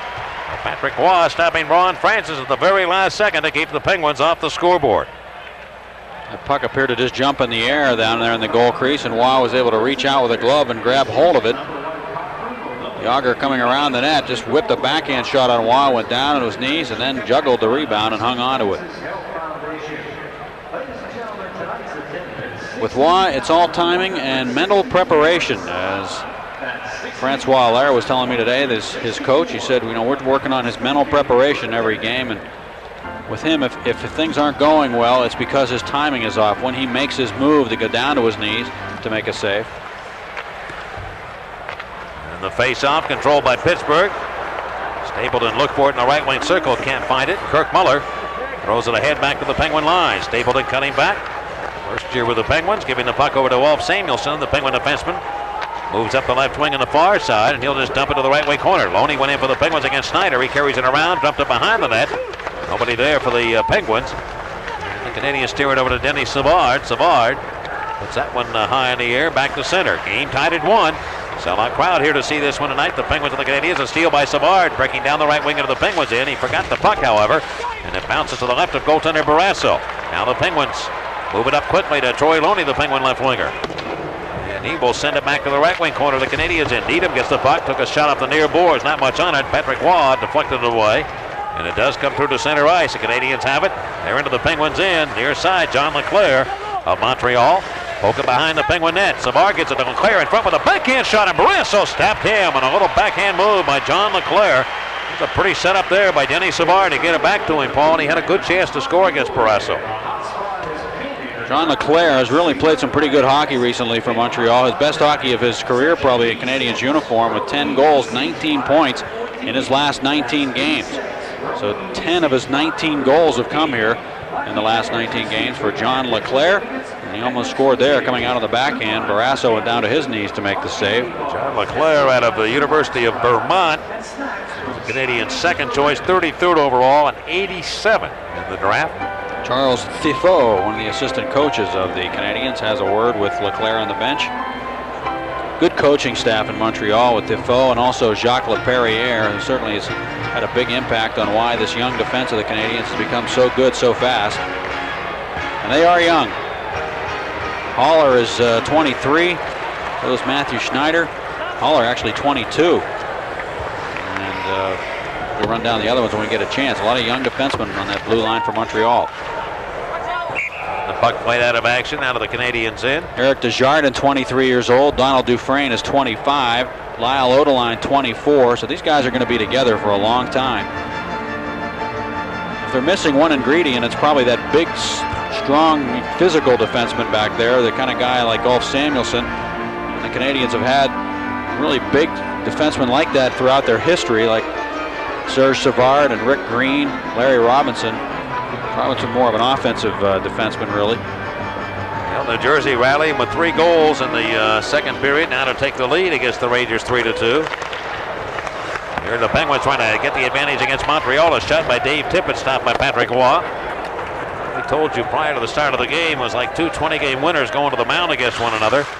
And they certainly have lived up to that billing, both Barrasso and Patrick Waugh. Here's Lemieux back down the left wing, coming to the Canadiens in against Desjardins. Cuts inside and he makes a little move. Can he hold on to it? And he can't quite make the shot against Patrick Waugh. Came out to put his goaltender's blade on that puck. Tippett's got it though in front, trying to give it to Lemieux, and J.J. Daigneault cut it off. Daigneault with the Canadiens lost it. Here's Tocchet. He has Lemieux open. He's going to shoot it himself, and he let it go, and it missed the net. Now Lemieux in the near boards for the Penguins. Ariel pulled back, lost the puck now to Desjardins, and it's moved up into the Penguin bench, and we get a stop in play with 8:57 left here. In this, the second period, the Penguins and Canadiens all tied at 1 apiece. Eric Desjardins, one of the guys who Jacques Demers benched, he made a great play to set up the winning goal for the Canadiens against the New York Islanders the day after they were shut out by the Washington Capitals. So he felt that the move that he had made was the right one. Desjardins played in the Canada Cup for Mike Keenan. He's one of the premier defensemen in the NHL. You don't hear a whole lot about Eric Desjardins. I don't think there's a guy in the league who can poke check the way Eric Desjardins can. He'll get right up on you. He really can stand you up at the blue line. He uses that stick extremely well to sweep the puck away or to poke check a player coming to that blue line. Not as easy against a guy like Mario Lemieux, however. And Lemieux just simply run out of real estate there on that play. Coming back into the Canadiens' end. Here's Kjell Samuelsson. Holding the puck for the Penguins, winding around the boards, and on it goes back to Canadiens territory. Rob Ramage hustling back, and we get an icing call against the Pittsburgh Penguins. Mario Lemieux, as we said, has scored in 11 straight games. Earlier this year, he had a 12-game scoring streak. The longest streak of the league is 16, set by our old buddy Harry Punch Broadbent back in 1921-22 with the Ottawa Senators. Jacques Demers missed 2 games this year because of chest pains. He's put on a lot of weight during the course of this season, about 25 pounds. And I talked to him before the game today about just that. I don't like the way I look sometimes because I gain too much weight, but I eat my emotions. It's not very good. My wife Debbie repeats it to me constantly, but I guess this time in a hospital scared me enough to say, hey, watch what you eat and be careful after a game not to put 5-6 pieces of pizza in your mouth and then you go out and have a big meal. It's something you don't realize when you eat your emotions, but whatever I keep inside, for me, in return is eating a lot, and that's not very good for your health. And frankly, that's not an unusual a situation to be in for a lot of people. I mean, a lot of people have that problem, and Jacques Demers is readily admitting to the fact that he's going to have to try and find an answer to it. Kjell Samuelsson out to Ronnie Francis. I don't know what's going to happen if he loses. He's winning. He got 100 points. But the pressure in Montreal is unbelievable. I remember when Jimmy Roberts was here as an assistant coach for the Penguins and asking him about it, and he said, we never even could enjoy winning all those Stanley Cups when I was playing for Montreal because they expect you to win cups in Montreal or to finish on top of the standings every year. So the pressure is there for Jacques Demers, even though it seems like he doesn't really succumb to the pressure. He's such an outgoing, positive kind of a guy, but he's keeping it inside a lot. He's done a great job with Montreal this year, and I'm happy to see him behind the bench again. He did a radio talk show for the last couple of years up in Quebec after being fired by the Detroit Red Wings. Well, there isn't any question that every place he's been, he has won. So now he wins again, coming to Montreal. One in St. Louis, one in Detroit, now winning in Montreal. And actually this season is the best season he's ever had in terms of a winning record. 47, 27, and 6 coming in, a .625 winning percentage. The best he'd had before that was .581, winning 41 games and 87-88 with the Red Wings. Ron Francis has the assignment against Stéphane Lebeau, and Francis with Yager and Lemieux. As the Penguins work it in deep behind Patrick Waugh, a 1-1 tie. 8 minutes left here in second period action. Penguin goal scorer was Rick Tocchet, his 45th. Gilbert Diaz scoring for the Canadiens. All the scoring came in the first period. And this puck played back to Penguin territory, an icing call. We'll be back in a moment, tied at 1 on the Penguins Hockey Network. Well, Jack Lambert is sitting up here in the booth with us up to our right. And Kirk Muller is down on the ice right now taking a face-off. And Muller said that Jack Lambert was his hero when he was growing up. He loved him. And he got a chance to meet him at the All-Star game here and then got a chance to talk afterwards. And Jack's here and probably will visit with Kirk Muller after the game. Fellow hockey players. That's right. And Jack said he's just been on a tear. He said, what's so tough about this game? He's been scoring a lot of goals. Yager to the Canadiens' end. Drop pass for Ulf Samuelsson. Poke checked away from him. And on to center it comes to Gilbert Dion. Dion and the Canadiens working down the right wing. They'll step into the Penguin right wing corner, and Kjell Samuelsson again controls the puck away from Denny Savard. Good defensive play by Kjell Samuelsson.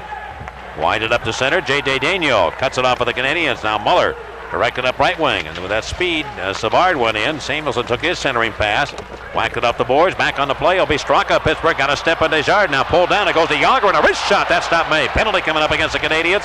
Penguins pull the goaltender, trying to get an extra attacker on here. Francis joins the parade. Canadiens can't get possession. Lemieux centers for Ulf Samuelsson, but Montreal touches up, and the penalty will be issued against Montreal. And the Canadiens get the call, and that was just the speed of Straka, the Penguin center iceman, that drew that penalty. Desjardins going in, and the Penguins will have their second power play of the night. And the tenacity of Straka to stay into the play and be able to make a play over to Yager, even though he was hauled down. That's not the penalty. It happened before that. Jarden hooked Straka as he was going for that loose puck. He was able to still pass it over to Yager, who got a good shot away on Patrick Waugh. He got his left pad out to make the save on Yager. There it is right here at center ice. He just hooked him in the hip, and he went down, but still made the play over to Yager. Well, Yager and Straka working pretty well together. Well, the Canadiens have called timeout. No, Pittsburgh has. Pittsburgh has. So Scotty Bowman maybe realizing this game and looking at the goaltending of both Barrasso and Patrick Waugh. Scotty got away in a feel for it to say maybe this is the time we should really set things up here and go after a goal and try and take the lead. And he has a good read of a lot of things, Scotty Bowman does, and when to do certain things. So the Penguins will call their timeout. This period has moved along quickly. 6:55 to go in the second period, and the score tied at 1. You're going to get in trouble if you don't read that. Okay, it's time to read the Hail to the Champions promo. That's available. The President's Trophy t-shirt by Starter commemorating the Penguins' first ever best overall NHL record in the regular season. Available in ash. Adult sizes medium to extra large for $15 and youth sizes medium to large for $12 plus shipping and handling. In Pittsburgh, call 391-PENS. Outside of Pittsburgh, call 1-800-8-GO-PENS or write to Penguins Mail Order, Civic Arena, Pittsburgh 15219. Operators are standing by. All right, the turkey on the table for the Penguins and a 1-1 tie. They working around to the right wing side of the Montreal end. Joe Mullen of Pittsburgh out here with Tocchet and Lemieux. Francis and Murphy will be the point men. On the right point, Murphy handles it, delivers it now to Mullen, right wing corner. Joe Mullen back to Larry Murphy. Murphy of Pittsburgh, left side to Francis. And the Canadiens, Tom Foose and Carbonneau, the penalty killers, off to Lemieux of the Pens, left wing boards. Mario in a 1-1 tie, left wing circle, steps into. Is he going to go with it? Back to the left point to Francis, now back to Lemieux in the give and go. Holds it, goes right wing side, over to Murphy. The pass too hard, he'll chase it down on the boards. Put it behind the net, Tocchet, let it go. Goes around the left wing side to Mario Lemieux. Mario again, passing to Francis, left point. Back to Lemieux of the Penguins, walking in, going to Murphy, down the slot. His shot, save made, rebound, nobody there. And Foose has it for the Canadiens. Can he clear? He can't. Francis over to Lemieux, left wing corner. Lemieux moves out to Murphy, right side. He moves in, nowhere to go. Carbonneau had cut it off the angle. Here's Francis around the net to Tocchet, shooting, and stopped by Patrick Waugh from 6 feet away. Canadiens clear it around. It bounces crazily right to the Canadiens. A dead puck off the boards, picked up by Schneider. He'll skate back to the Penguin line. Ball in and working off the boards and around to the right wing corner of the Penguin zone. Ron Francis wants Larry Murphy to go in and get it, and he will. Murphy and the Penguins on a power play. Pass up to Francis. Looking for Tocchet. He'll move into the Canadiens' end. Down the slot. A slip shot, and down to his knees will be Patrick Waugh to stop that hard blast by Rick Tocchet of the Pittsburgh Penguins. Now Tocchet came in, put that big cannon of a drive in from about 50 feet away. And Patrick Waugh just caught it and went down to his knees. Ronnie Francis tried to set Tocchet up. He tried to steer one past Waugh and really didn't get all the wood on it he wanted, but he did get a second crack, and Waugh, who had already made a move to stop a potential deflection, still was able to recover and make a save on Tocchet's second shot. Well, nobody really moves his head around and goes through more histrionics in goal than Patrick Waugh. But he always, almost as many as him. But he always seemed to be under control. You know what I'm saying, Paul? Oh, yeah. And now I'm seeing a little more emotion from him, as I mentioned. On the right point, Larry Murphy. Murphy shoots it down the right wing corner, intended for McEachran, cut off by Kirk Muller. Short-handed. Here come the Canadiens. The Penguins have given up 19 short-handed goals, and a shot by the Canadiens. Muller grabbed by Tom Barrasso, the Penguin goaltender, and he has to hold on to it. So the Penguins are down to just 26 seconds left here. Muller has not scored a goal in his last 5 games, so that would be one of the reasons why the Canadiens have had trouble scoring goals. He's got 36 for the year. He's played well against the Penguins in his career with 19 goals and 38 assists in 54 career games. Of course, he's had a lot of opportunity to play against Pittsburgh, having been with the New Jersey Devils and in the Patrick division for so many years. Speaking of the Devils, they lead the Rangers 3-2 in period number 2 at New Jersey. Penguins will face the Rangers on Friday night at New York. Here, game tied 1-1. 5:20 left in the second period. Mario Lemieux of the Penguins looking to take it out of his own end, and he does as he bangs it over to Ron Francis. Francis moving to the Canadiens' end. Francis and Yager now work with Lemieux here in the final moments of this power play. Yager up the near corner. Right point to Murphy. Wide open as Francis doesn't go that way. Skates laterally over center point for the Penguins. Larry Murphy pulls back. Tried to shoot it, deflected, goes to Lemieux. On the left side of Ronnie Francis, 2 seconds to go. Lemieux steers it over now to Murphy. Right side, Yager firing. The stop made by Bois. He gets it back to Yager, and he can't put the shot on. The penalty is over. Lemieux around the net. Goes to Tocchet in front, and he can't slam it in. Tocchet around to the right wing boards. All the way to the left point. The pass too far for Ulf Samuelsson, and it comes on to center circle. Canadiens regroup now. They get the puck, and they have it at center. Mike Keane to the Penguins in. Fake a shot. Now delivers it over to Desjardins. Shooting the puck, and a glove save by Barrasso on Desjardins. He'll leave it for Larry Murphy. Lemieux on the left wing is open. They don't go that way. Murphy's a little tired right now. Danfus off the left wing boards. He shoots it, and Barrasso knocked it down. Penguins would be wise maybe to ice the puck. And they shoot it up the boards and onto center. They've got some tired players out here. And the Canadiens rattle it back into the Penguin zone. Ulf Samuelsson stopping to the left of his own net. Out to Tippett. And on the left wing, he looks for a breaking Yager. He'll give it to him. Yager moves into the Montreal zone. He shoots the puck. Murphy finally got off the ice. He'll sit down. Tocchet too. And the Penguins a little late in getting Ramsey on. Here is Yager. Back to Ramsey on the right side. Canadiens in. Shoots it at the side of the goal. Penguins in digging around that net. They can't come up with it. And the Canadiens steer it to the blue line, but not out. Ramsey again. Deals it back into the left wing corner. Montreal ice. Ramage plays it up the sideboards. And onto the neutral zone. Pittsburgh coming on here. Now a hurt Montreal player back in the far side of the Canadian zone. And play is stopped. Somebody from the Canadiens is hurt. Down, that's Rob Ramage. We'll be back in a moment. 3:40 left in the second. Tied at 1 on the Penguins Hockey Network. Well, this is called taking a check to make a play. Ramage knew Loney was coming, but he still had to get over there and play it out. And he got hit, and you could see him kind of buckle with that right leg. And went down. Ramage's career goes all the way back to being drafted by the Colorado Rockies, who are now back in business, but not as a hockey club, but as a baseball team. And here's Brian Bellows with 3:25 left in the second period. His pass up to center in front of the Penguin bench. Loney cuts that off. He'll rifle it behind the Montreal net. Boy, in games like this, a lot of times you'll see an unsung hero, the guy that comes up with a goal that will put a team ahead sometimes. And Stapleton moving down the right wing, fires it, and it's missed by Waugh on the glove hand side. Like that last offside, which led to that whistle, not the injury. Here's some Straka right in front, and he shoots it, and that's stopped by Patrick Waugh. Straka off the left wing boards, banging it behind the net. Loney of Pittsburgh after it against Brisebois. Stumbles, looking, still battling for that puck. Into the left wing corner, Martin Straka. Straka the Penguin. Sneaking over to Troy Loney. Stapleton's in front of the net. Loney can't get it to him. He's still working against Brisebois. And Loney working hard. Throw it behind the goal. The Canadiens' Ola line comes over, and he's hit heavily by Straka. The Canadiens have the puck, though, and they are able to clear it to the blue line, but not out. Now Montreal with possession, and it'll be Bellows finally working the puck onto the neutral zone. Canadiens, Brisebois drill it down the length of the ice. Ramsey going back for the Penguins. He'll take command of it. Penguin defenseman paired out here with Taglianetti, and on it comes to center. It will go to a breaking McEachran to Straka. Guns it right to the net. That's stopped. Straka's been out a long time now, and here come the Canadiens. Again on the counterattack. Todd Ewan to the left wing to Gilbert Dion. Dion slap shot, partially deflected by Shel Samuelsson, and that went up into the seats. Just to finish what I was saying earlier, Mike, that was the only offside of this hockey game that led to that last whistle. They blew the whistle because it was offside, not because Ramage had gotten hurt back in the Montreal zone. So this has been a good skating game, and this second period has moved along quickly. Ottawa still leading Hartford 1-0 second period. Ramage actually had made the play when Loney came in.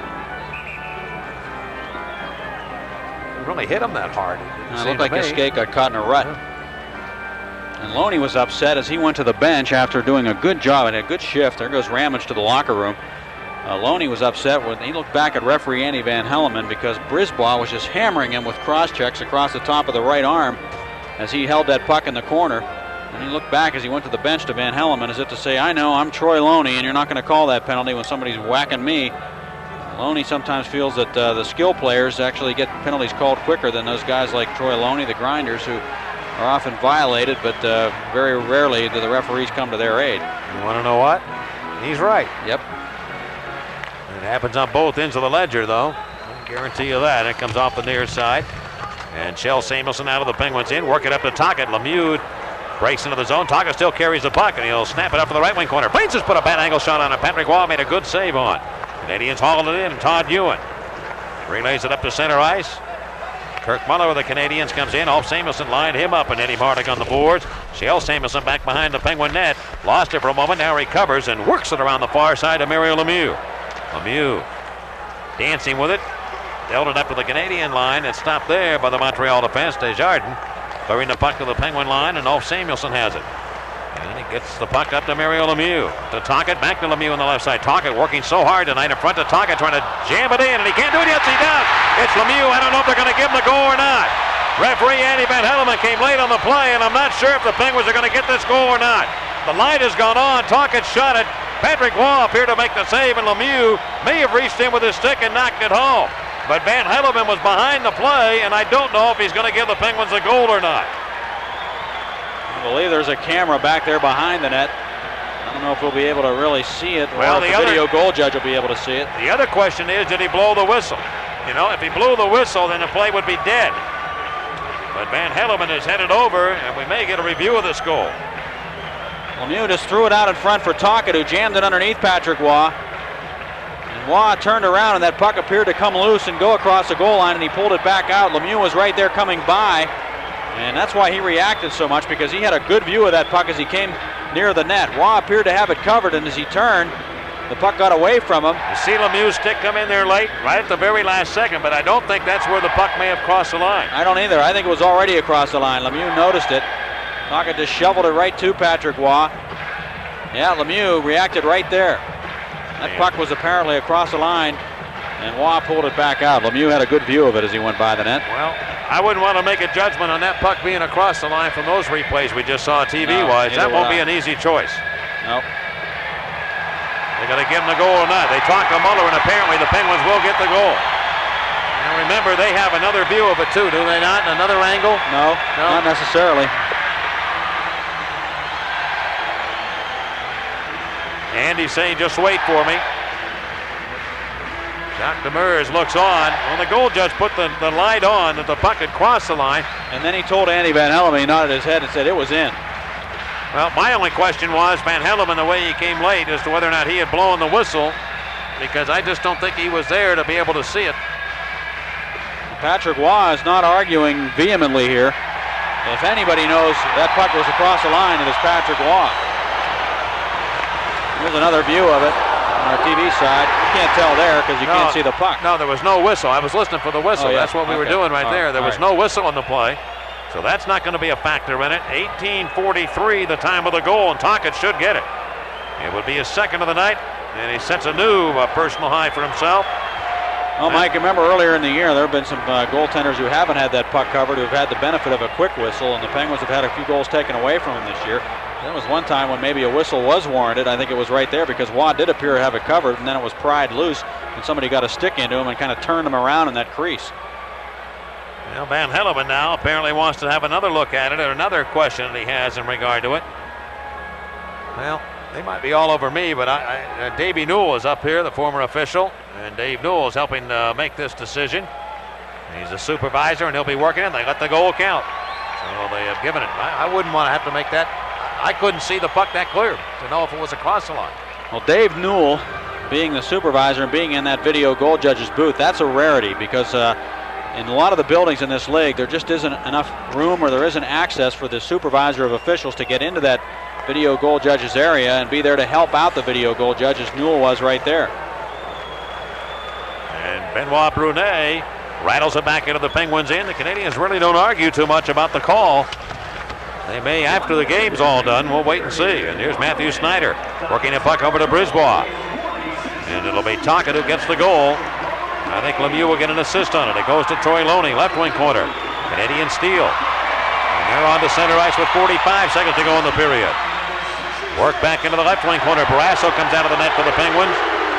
Lemieux now with a 9-point lead over Pat LaFontaine. Here's Loney cruising down the left wing to the Canadiens' end. Loney steps in towards the net, but he can't pull the trigger as he's cut down from behind by Carbonneau. Not actually taken off his skates, but he checked him enough to slow him down so he couldn't shoot it. And they freeze it behind the Montreal net. And we will get a face-off to the right of goaltender Patrick Waugh. Della Buchan adds another one, and the New Jersey Devils now at the end of two lead the Rangers 4-2. Hartford has scored twice in the second period. Michael Nylander with a pair of goals, and they lead Ottawa 2-0. Nylander was the guy that brought the Whalers back against the Rangers the other night. I'll tell you, there's a feeling among players that sometimes it's not a good idea to have to play teams that are out of it and loosey-goosey, as the Hartford Whalers are right now. The Islanders have two coming up with the Whalers at the end of the year, the home and home series. And you look at it from a standpoint of the better clubs over the course of the year, you think, well, it's an automatic at least 2 points for the Islanders in that home and home series, but it might not be that way. And last, the Rangers. They got burned too. The Whalers came from behind to win that game.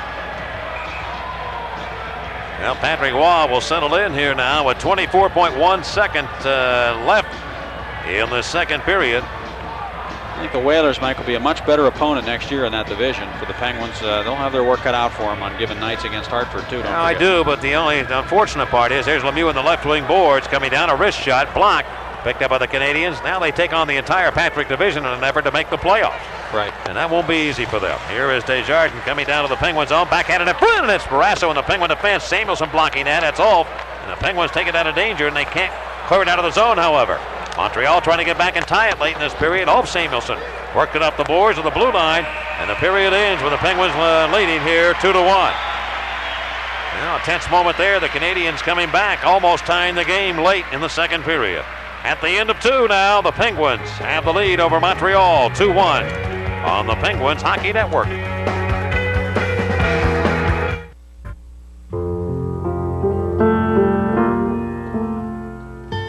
It can consume you, drain you, excite you. It is an obsession with one warning. You only have to try it once.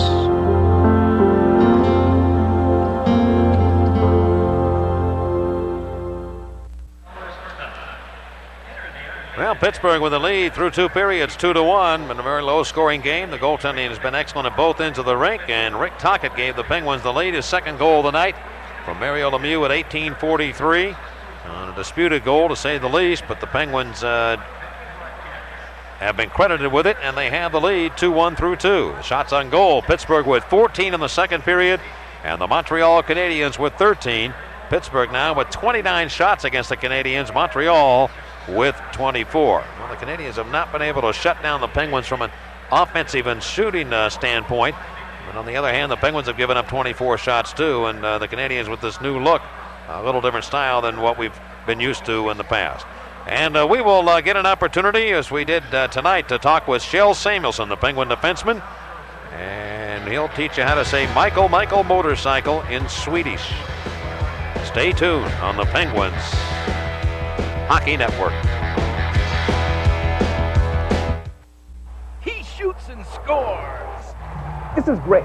PenVision gives me 6 more chances to watch the Pens on TV. Nobody brings you lightning-fast Penguin action like PenVision. Call now and watch the Penguins battle the Rangers Saturday, April 10th in the comfort of your living room. PenVision brings it home. Call your cable operator today. PenVision. It's almost like being there.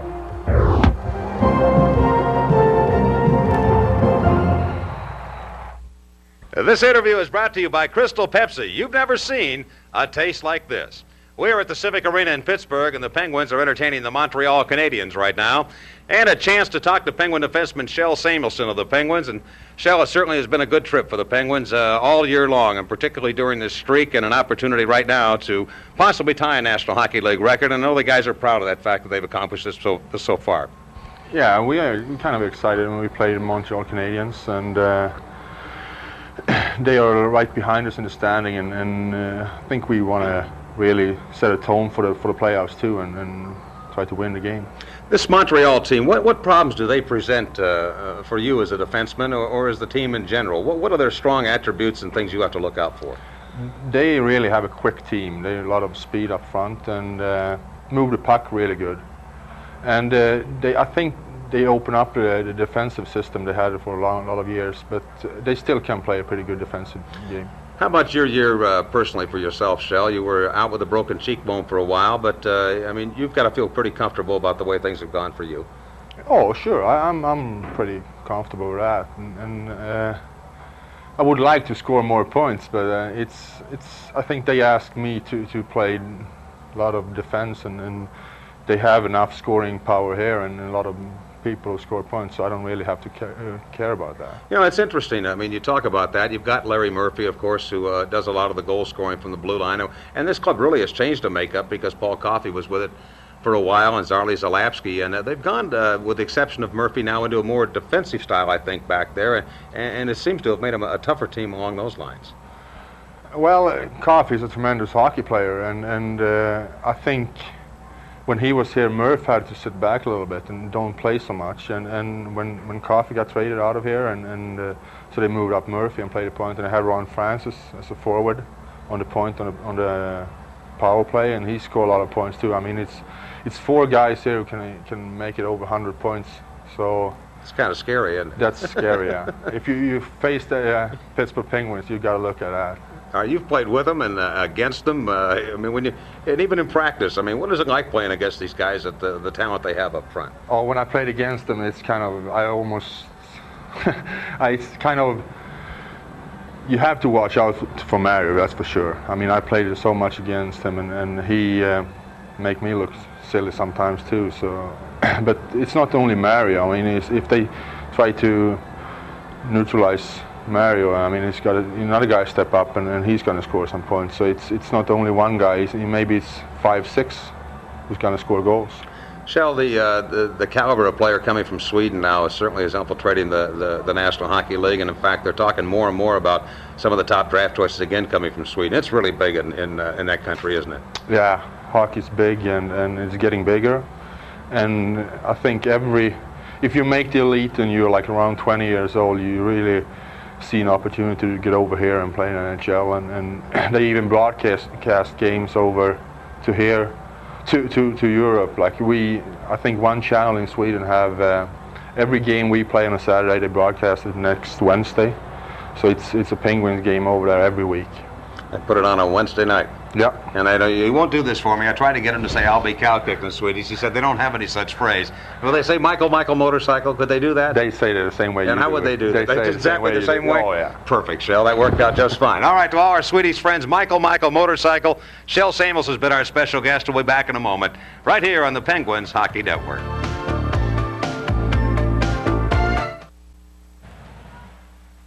The Penguins score, and in that second period, so does Scott Urban of McKeesport, PA. Scott will win a $50 gift certificate from Giant Eagle and a $10 gift certificate from Kraft's Cracker Barrel. Almost as good as our barrel up here. Cracker Barrel cheese coming your way. Scott? Well, the Mario Bunbar contest is underway in 25 words or less. Tell us why you like the taste of a Mario Bunbar, then send your entry along with 3 wrappers from the Mario Bunbar or a 3x5 card with the words Mario Bunbar. Enter by April 30th, 1993. That'll be the end of the month for a chance to win your share of over $3,000 worth of prizes. Send your entry to D.L. Clark, Post Office Box 111490 in Pittsburgh. The zip code 15238, no purchase necessary. And you can win 2 tickets to the Stanley Cup Finals. 2 second prizes will be 1 week at the Mario Lemieux hockey camp in Pittsburgh. 6 third prizes, genuine NHL hockey stick signed by Mario Lemieux. 12 fourth prizes, an autograph signed by Mario Lemieux. And send your entries to D.L. Clark, Post Office Box 111490 in Pittsburgh, 15238, no purchase necessary. There's a prize for every peanut in every one of those Mario Bunbars. Well, we just came back to radio, so now you've got we were just talking about a contest the Penguins are having. With it, the Penguins lead the Canadiens 2-1 at the end of 2 periods as we get ready for the third and final frame. And Paul talked about how he ate 5 Mario Bunbars in a span of 16.73 seconds. Maybe he'll do it for us live on the air. Scary thought. We'll be back on the Penguins Hockey Network.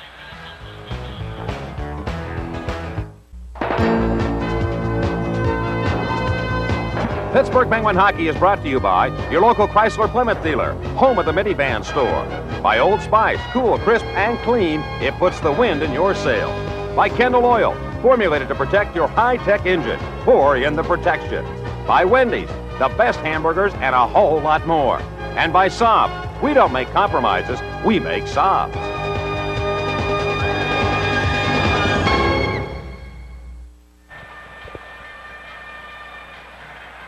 Mario Lemieux helping set up Rick Tocchet on a goal that really was questioned. And the word we have is that the referee Van Helleman was not sure if it was in. Dave Newell, the supervisor, said that it was inconclusive as to whether or not the puck was in, but in the judgment of referee Andy Van Helleman, he went on the goal judge, Ron Harris, who was behind there, and claiming that the puck crossed the line, that it was fished out by Patrick Roy. And Paul made a good point at that point. He said that Patrick Roy really didn't argue too much. I think that Patrick Roy thought the puck was in. You could see it headed towards that goal line. Lemieux, with those peepers that he has, going to see anything. I mean, if it was 1/80th of an inch across the red line, he would be there to do it. Let's check the US Air scoreboard. Going to the third, New Jersey leading the Rangers 4-2. Well, I'll tell you, a win there by the Rangers. New Jersey could really hurt the Rangers' chances for a playoff spot. Hartford leads Ottawa 2-1 in the second period. Edmonton and Vancouver later tonight.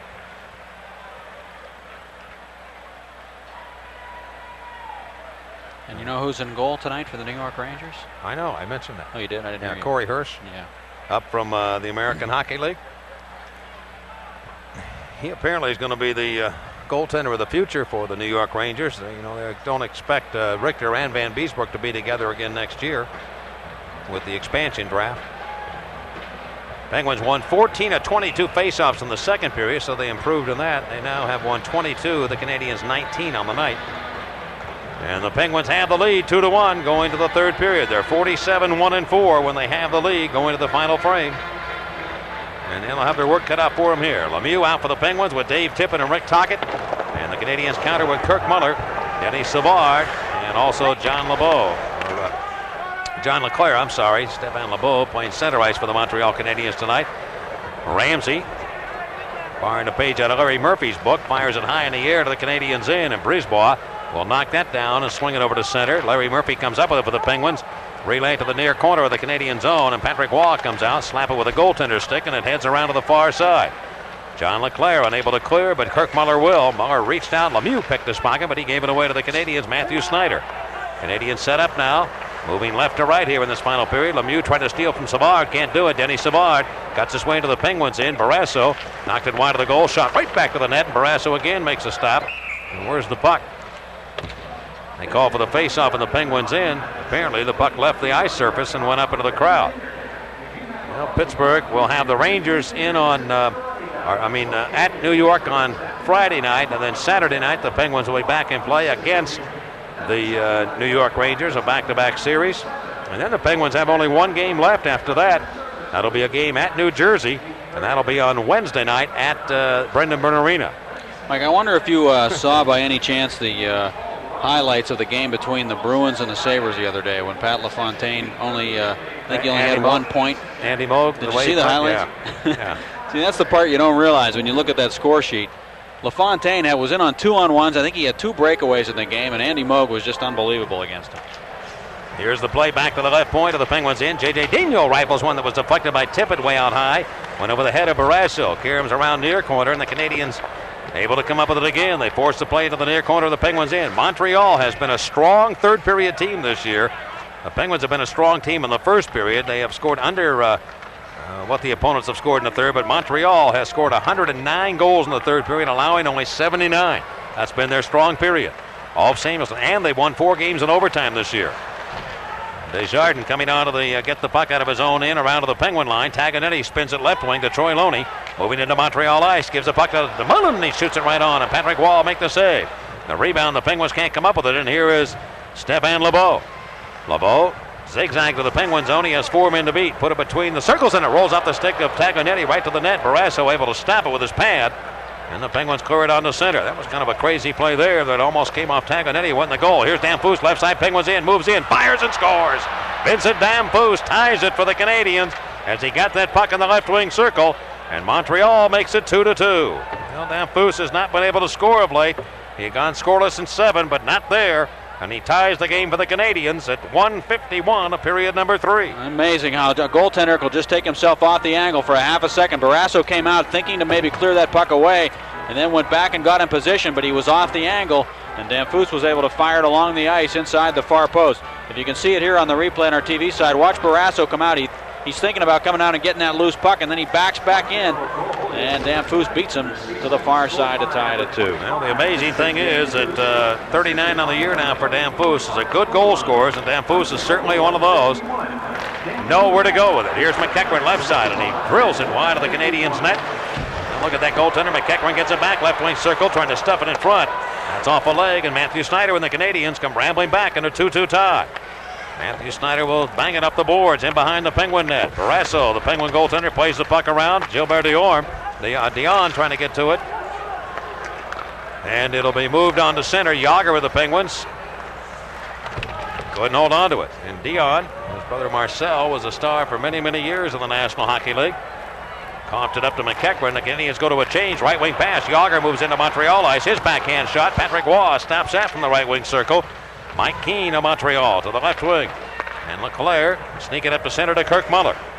Muller backhanded to the far corner of the Penguin zone. They don't want Barrasso to handle the puck. You can see the Canadiens are well coached, as are the Pens, in their effort to win this hockey game. Martin Straka will have to get back and get the puck out of his own zone. Relayed to center to Larry Murphy, and the Penguin defenseman onto the Canadian stripe. Draw pass to Toggin, looks for the hat trick, and a slip shot missed the goal. Picked up by Ramsey on the left side. A shot deflected by Tippin and just off net. Now Murphy of Pittsburgh. Throw it behind the goal. Lemieux has the puck. Barrio goes over to the right side to Larry Murphy. He's knocked off his skates by John Leclerc. Play continues. And the Canadiens get it to the left point, but not out. Mike Ramsey shot it off a stick, and that one goes over the glass and into the seats. And we get a stop in play with 16:31 left here. And this the third period, and the Penguins in Montreal now tied at 2. You won't see a game played at any higher tempo in the NHL than this one is being played here tonight. It has been outstanding from that standpoint. Real good speed game. Both teams with good speed.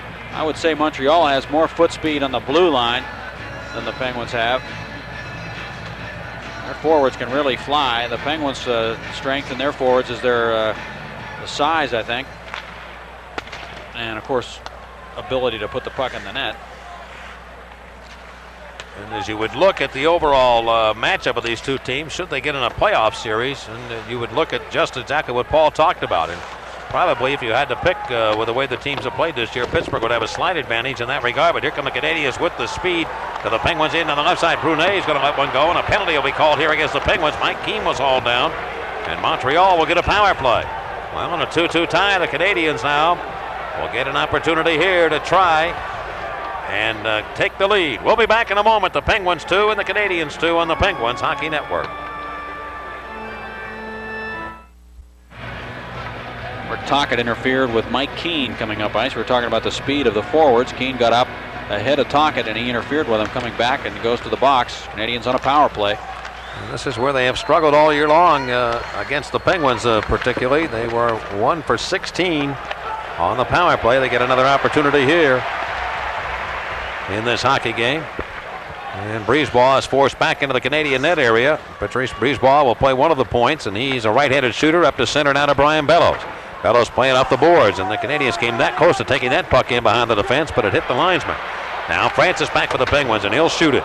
That missed the net. Matthew Snyder corrals it for the Montreal Canadiens. Leaving the puck around his own goal, and on the move, the Canadiens, Danfus gets it over to Brisebois. Brisebois directs it up into the Penguin left wing corner. Stéphane Lebeau of the Canadiens, left point pass to Matthew Snyder. Fake a shot over to Bellows. Bellows pulls back, left wing boards.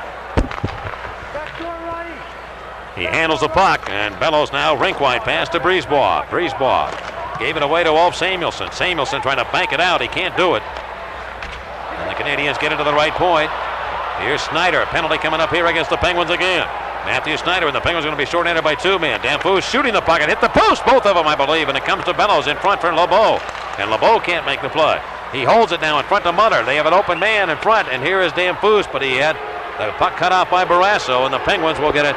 Another penalty here, and they're going to be short-handed by 2 men. And Ulf Samuelsson will be the guilty party.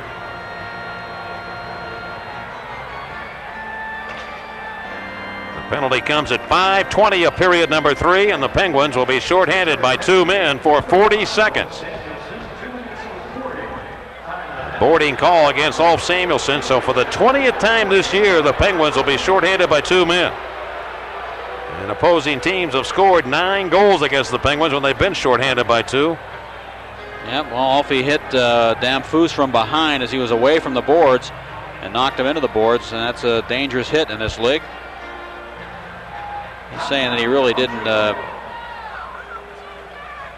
Well, now the Canadiens have used their timeout. Now they're discussing strategy here with an opportunity to try and take the lead here at the Civic Arena.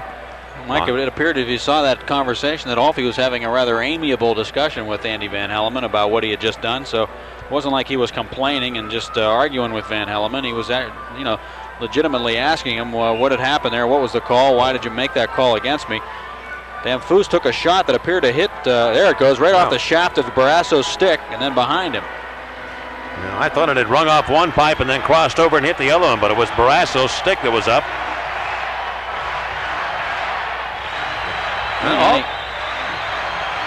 This face-off in the Penguin zone to the right of Tom Barrasso. Kirk Muller will handle the draw for the Canadiens with 14:40 left here in the third, and Montreal on a 2-man advantage. Bellows and Damphus with Desjardins and Matthew Snyder as the point men. Back to the left point, Canadiens won the draw. Snyder looks it over, Lemieux trying to challenge. It goes right side over to Desjardins. Back to Snyder, around the left wing circle over to Brian Bellows. Near side to Desjardins, around the goal to the Penguin net area to Damphus. Vincent Damphus looking. Penguins trying to shut it down. Tagging Eddie Samuelsson. It comes in front. Lemieux going for the puck, but he can't get it now. He dives out and poked it away, and it goes on to center. Now Lemieux with the defensive play of the game so far right there for the Penguins. Desjardins over to Damphus back with 12 seconds to go in the 2-man advantage, and they lose the puck. Shell Samuelsson working it back into Montreal territory. The first penalty is going to expire. Taka will come on. The Penguins will be shorthanded by 1 man, but the Canadiens get into the Penguin line, and here they come in. 1 man's back on a giveaway. Goes to Francis of Pittsburgh, and he plays it by, and Taka will have a chance on a breakaway. Here he comes, shorthanded. Patrick Roy makes a little move. He shoots and scores on a backhander, and he beats Patrick Roy like a rented mule, and the Penguins lead 3-2.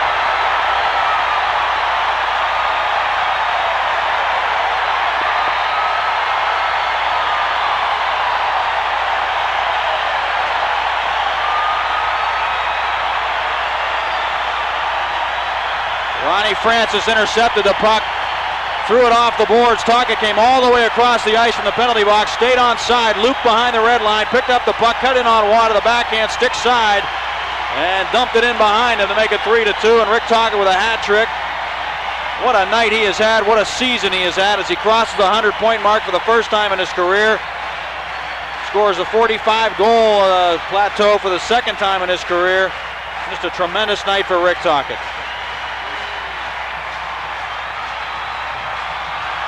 Started with penalty killing. Lemieux had made a big play before that on the 2-man advantage to dive out and sweep it away back to the neutral zone. Well, this crowd, which had been very quiet for most of the night, explodes now as the Penguins have the lead 3-2 once again. They were all on their feet, Mike, when Taka picked up that puck at center ice. They knew what was about to happen. They knew Taka was going to get a breakaway. And what did we say earlier in this game about Patrick Roy having to work a lot more on breakaway situations in practice because he's seeing a lot more of them this year? And a breakaway goal has given the Penguins a 3-2 lead in this game. Number 2 on the season for Rick Tocchet, and Tockett's 11th of his career. And the Canadiens back to work on the power play. Brisebois is going to deliver to the Penguins in. It comes off now to Shell Samuelsson. He played it high in the air and out of the zone. Francis will have the assist on the goal. And here's Brisebois back into his own territory. Looking for Matthew Snyder. Snyder steps up. The Penguins had just killed the penalty, and Tocchet came on. And he grabbed that puck. Mike Keane with the puck now in the Penguins' end, going behind the net. Francis takes it away from him and run. Francis will shoot it up the boards to take the heat out of a very hot kitchen. 34 to go on the penalty to the Penguins. Ulf Samuelsson in the penalty box, and Matthew Snyder again guns it right back into the Penguin zone. Tagging it, he takes the puck, and he clearly got it across the line and on the center. Tippett's after it short-handed. Has a trailer, and Shell Samuelsson. He comes down and fires it, and Patrick Roy makes the stick save on Dave Tippett. Well, Tippett had a game-winning goal against the Quebec Nordiques the other night. A very similar play to that, but Patrick Roy this time was able to stop him. Now Keane bounce it back into the Penguin zone. 8 seconds to go on the penalty to Ulf Samuelsson. And the Penguins again lead it up to center. Tippett might be a little tired this time. 1-on-1 against Desjardins. Comes in, drops it off, and the Canadiens regrouping in their own end. Tocchet's after it, looking for number 4, and it went by. Tocchet putting pressure on Stefan Lebeau. He steals. He takes the puck, moving towards the Canadiens net, and he wrists it towards a goal. That stopped. Tocchet wanted a penalty, but he was knocked down by Matthew Snyder. Tocchet may be having one of the greatest games he's ever had. Tocchet talked today in the locker room about wanting number 15 on this winning streak. And he was asked probably more than any other player during the course of this streak about it, and he kept saying, and I must have heard him say it 10 times during the streak, we're not really thinking about that. We're just trying to play our best hockey we can play, and then let's see what happens at the end of it. But today, he said, I want number 15. And is he playing like he wants it tonight or what? Well, the Penguins with an opportunity to get a piece of NHL history, but they have a long way to go in this one. As we told you, the Canadiens have been a very strong third-period team this year. And here's Montreal, Denis Savard. A short-handed goal by Tocchet, giving Pittsburgh the lead. The hat trick by Tocchet. Now Lemieux wristed up into the Canadiens' end, and Patrick Roy will settle in to get it, but it's offside against the Pens. Apparently Jágr was ahead across the line when Lemieux shot it in. Great penalty-killing effort by the Penguins, holding the Canadiens to only one shot on that entire power play.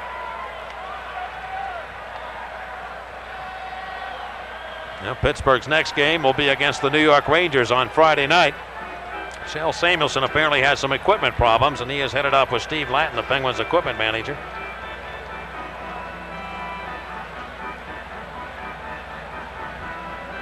Not sure what that was all about. Dave Tippett. He just had a shot on goal, and Roy made a save. And here's Murphy now giving the puck to Mike Ramsey. And Ramsey through to the center ice, banging into the right wing corner of the Canadian zone. J.J. Daigneault comes up with it. And the Canadian defenseman move it through the alley. Kirk Muller on the attack for the Canadiens. 3-2 Pittsburgh, and he shoots it towards it. Barrasso stopped it with a goaltender's blade. Jágr trying to poke it up ahead and out of the zone. And it does come across the blue line. The Canadiens get it again. They just feed it inside the stripe, and Ramsey clears. In front of the Canadian bench, Desjardins. Eric Desjardins lost the puck now to Larry Murphy, the Penguin defenseman. On to Francis. He goes to Lemieux of the Pens, and he snaps it around to the right wing corner. John LeClair, the Canadiens, cut up by Jágr.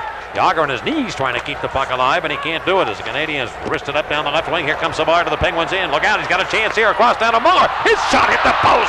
Penguins got a huge break there, an open net, and Kirk Muller rung it up the pipe as Big Ben struck one. Now Lemieux racing back on the attack of the Canadiens in. Beats Desjardins in front of Jágr, and he can't knock it home. Jágr behind the net. Look for Mario Lemieux. Kirk Muller will remember that one all night long. The Canadian Savard set him up with a pretty play, had an open net to shoot at, and he hit the post to the left of Tom Barrasso, the Penguin goaltender. Here are the Penguins again, rambling on the center. Loney bursting back into the Canadiens end. Goes off wing, got a step on the defenseman, goes behind the net. He'll stop Odeline. Took him out of the play, and Lyle Odeline made a good effort there for the Canadiens. On right wing to Todd Hewitt. 3-2 the score. The Penguins lead here in the third with 10:48 left in regulation. Passed through across two lines and touched by Straka as it was dumped up ahead by Taglianetti. We'll be back. Penguins 3, Canadiens 2 on the Penguins Hockey Network. The Canadiens with a great scoring opportunity, chance to tie this game. The faked shot, and then the pass over to Kirk Muller, and he put it behind Barrasso, but off the post. A good pass by Denis Savard over to Muller, and then one of the Canadiens went crashing into Barrasso in that goal crease. I actually think LeClair may have touched the puck and shot it off Barrasso on that play. So he had a good opportunity to get another crack at it. I think Tommy got his right pad on it to stop LeClair. Here's the face-off in the Penguins' end to the right of Tom Barrasso. Around to the left point it will come, and Matthew Snyder swing it towards the net. That's stopped by Barrasso. The rebound out of front, but the Penguins steer it away from the net. And Troy Loney of Pittsburgh being pressured by Gilbert Dion. Penguins just push it up into Canadian real estate. Matthew Snyder back behind his own net. The Montreal defenseman wearing number 8. Dish it off to his partner Lyle Odeline, and a right-handed shooter comes. He didn't get to center ready. Shoots it in. The Penguins will touch it, and we get an icing call here against Montreal. And the Canadiens quickly go to a line change. That brings the play back into Montreal territory. Here comes Kjell Samuelsson, the Penguin defenseman, back to get into action.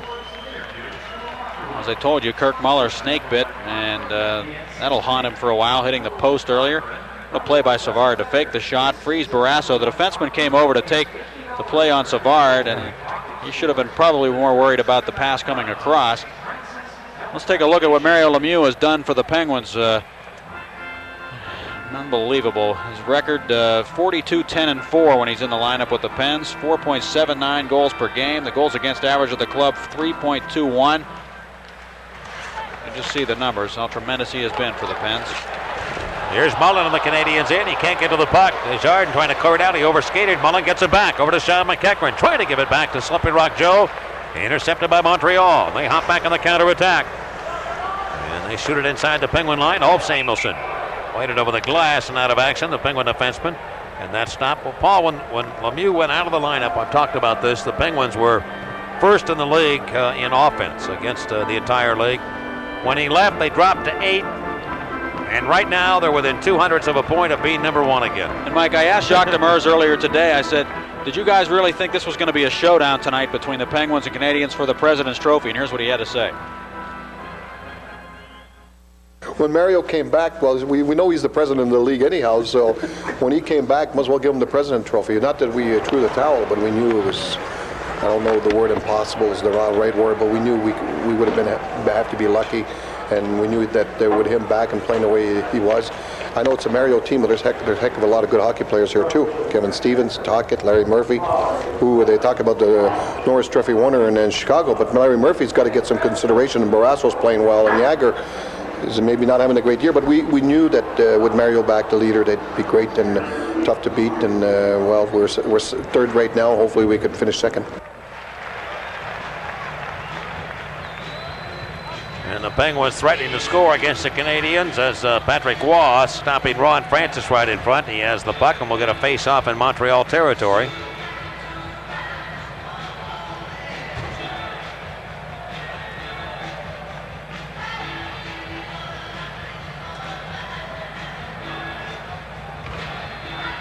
Penguins lead 3-2 with 9:22 left here in the third period.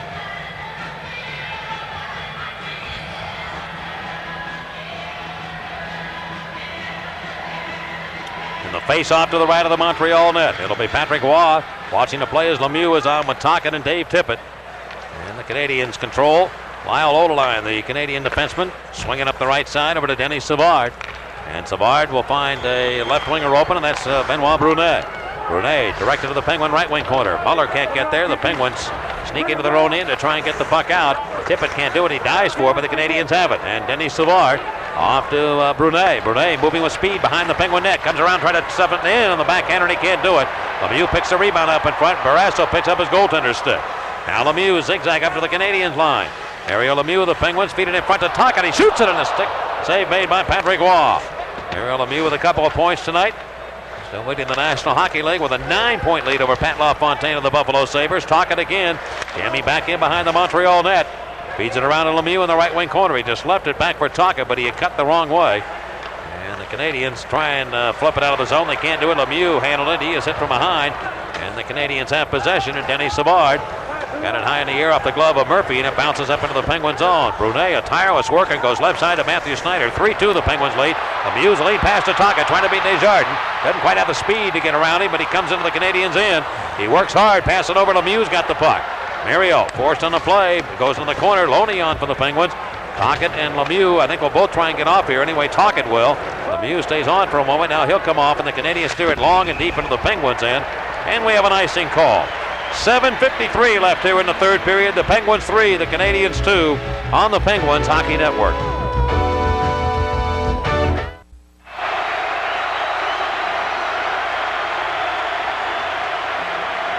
Well, Tom Barrasso playing in his 500th career game tonight. They just announced that, and the crowd gives him a rousing standing ovation. They're not cheering because he's played 500 games necessarily. They're cheering because it's an opportunity to acknowledge the fact that Tom Barrasso has had maybe the best year of his career. And J.J. Daigneault of the Canadiens trying to get back and tie the game, and Barrasso has to handle in the Penguin zone. Work it up to Jaromir Jagr. Jagr delivers it to Loney. Loney of Pittsburgh down the left wing to the Canadiens end. Shoot it weakly towards the goal, and Patrick Roy comes up with it.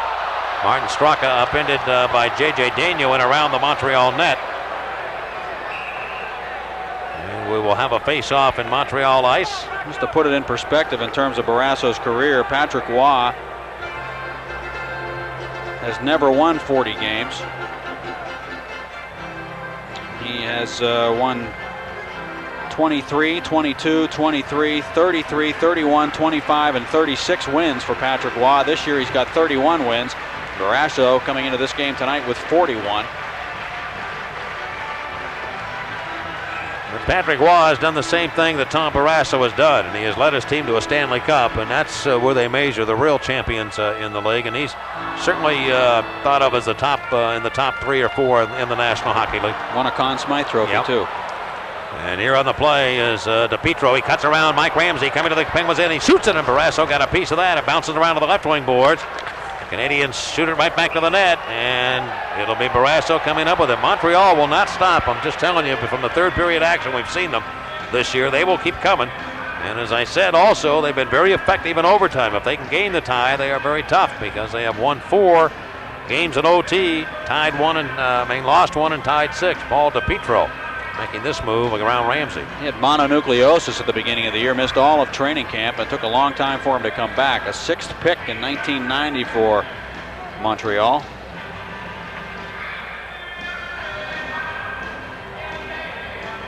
Youngster out of Sudbury. Early in the year, they were raving about the Russian player, Mike. Well, they sure were. We saw him early in the year, one game, didn't we? Yep, he was flying around Oleg Petrov, and he's not even playing in this game tonight. DiPietro played at Sudbury, as you said, 56 goals in 66 games his last year of junior in 89-90. One of those little guys, 5'9", 181 pounds, they probably said, no, he probably can't play in the league. Montreal always kind of seem to take chances on guys like that from time to time. Stéphane Lebeau would be another example. 7 minutes and 10 seconds left here in the third period. And Pittsburgh leading 3-2. Ron Francis to handle the faceoff here for the Penguins against Stéphane Lebeau. Brian Bellows and Damphousse will be the wingers here for the Canadian center iceman. And Montreal wins the draw, left point. Snyder fakes a shot. Now push it wide of the goal. It hit the glass behind Barrasso. Moving the puck around to the near corner. Penguins and Canadians were tied 1-1 at the end of 1. Penguins led 2-1 at the end of 2. Montreal tied it early in the third, but the Penguins have regained the lead 3-2. On a Rick Tocchet goal is third of the night, and the Penguins forced to play to the Canadians in, and they're offside, trying to move into Montreal territory. Rick Tocchet has scored goals 45, 46, and 47 on the year. The last one was a short-handed goal here in the third, and now the Penguins trying to protect and hold on to the lead. Ron Francis with that assist on the goal. Ronnie now with 98 points. So he needs 2, not 3. Yep, to hit 100 points in his career. 101 is his high.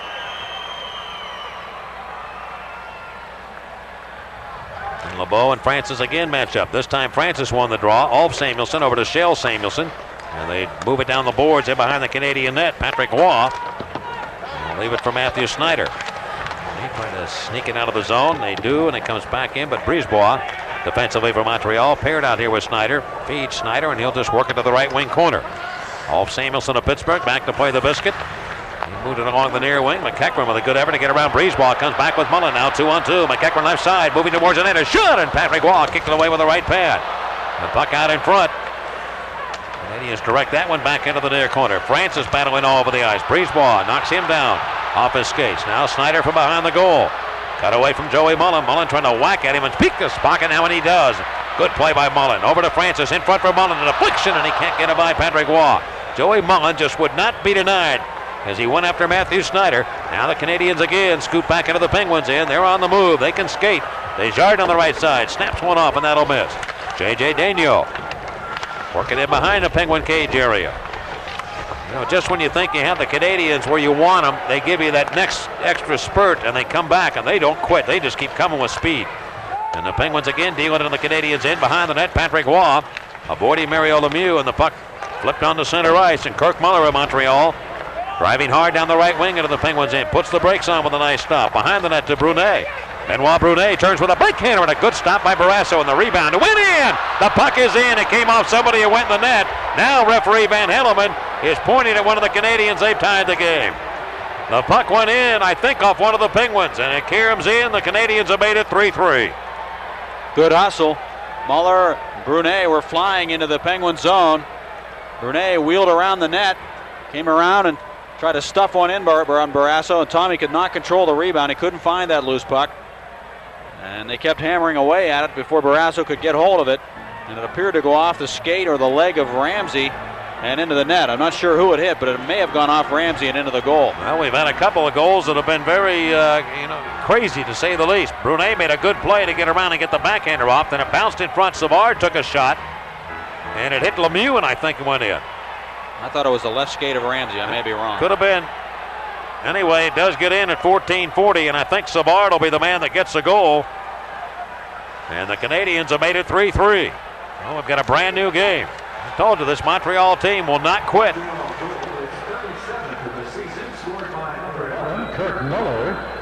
Muller's going to get the goal. What do you know? He hit a post earlier, and he gets a goal here off somebody's foot.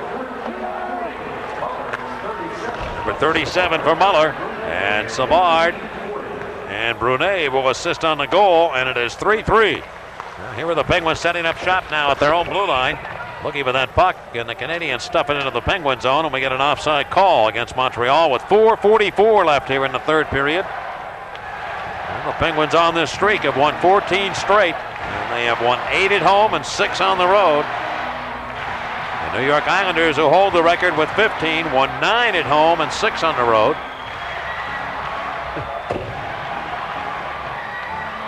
I don't think Ramsey had any idea that went off his skate. Is that Muller in the net? Yeah, he was trying to ride Muller out of there, and I think what he did was he was pushing Muller. He did not know that puck was at his feet and went off his skate and into the goal.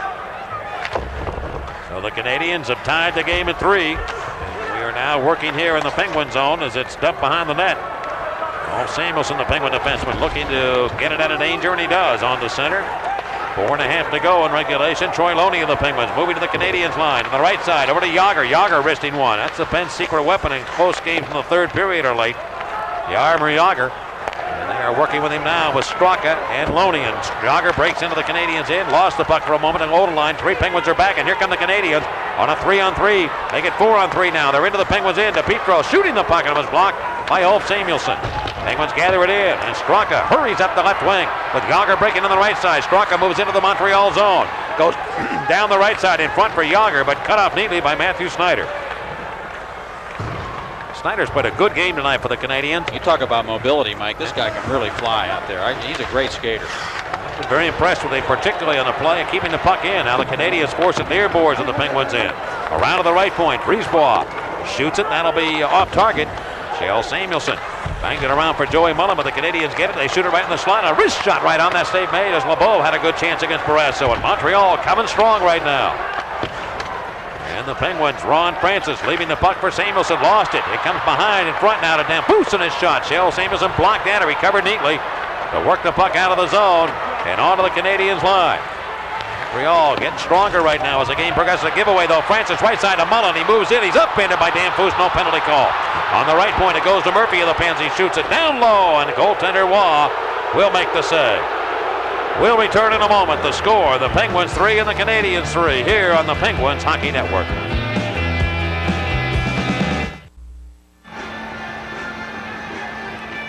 .301 left in regulation. The Penguins battling Montreal. And we've got a 3-3 tie.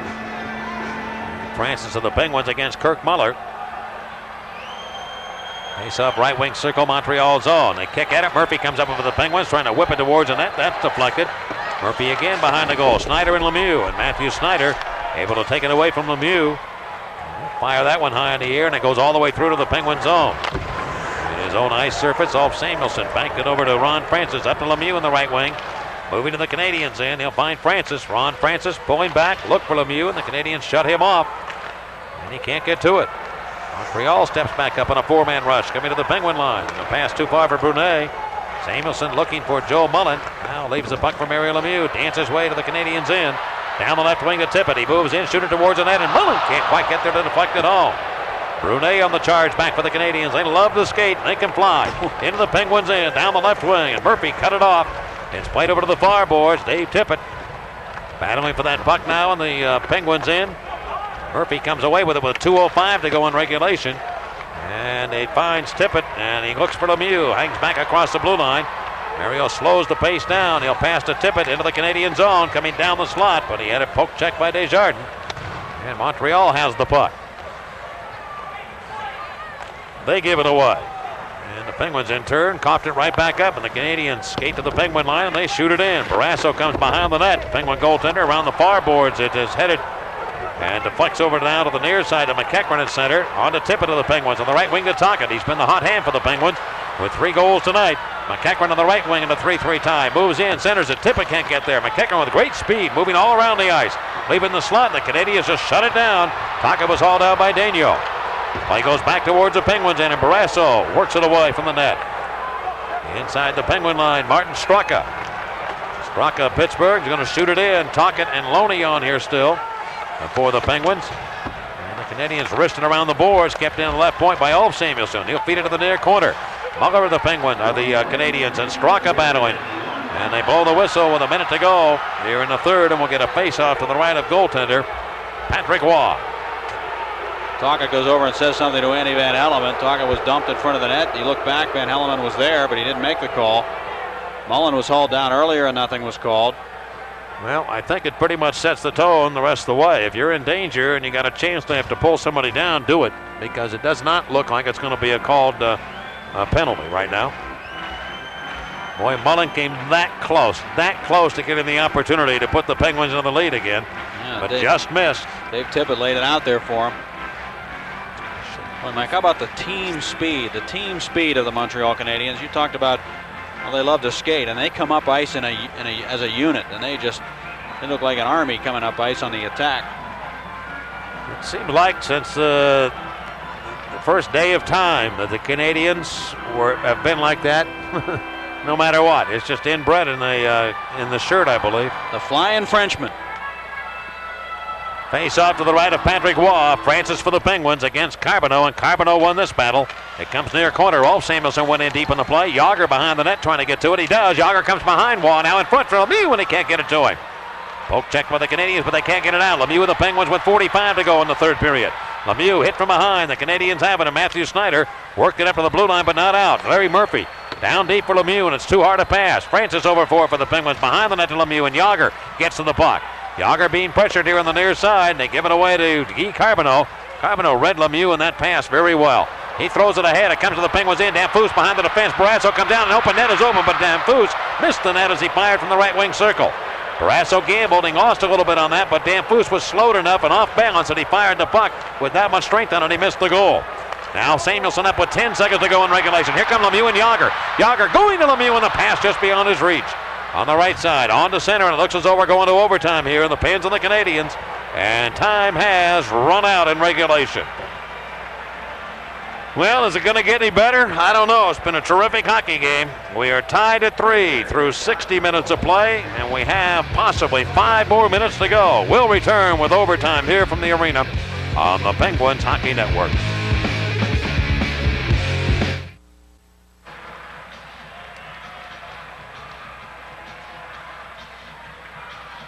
The Canadiens coming back to make it a 2-2 game early in the period. Vincent Damphousse and good goal scorers find that net when they have that opportunity in front of them. Damphousse tied it. Damphousse from Odeline, the only assist on that goal. And then Rick Tocchet from Ron Francis, a shorthanded goal. Tocchet had just come on from the penalty box.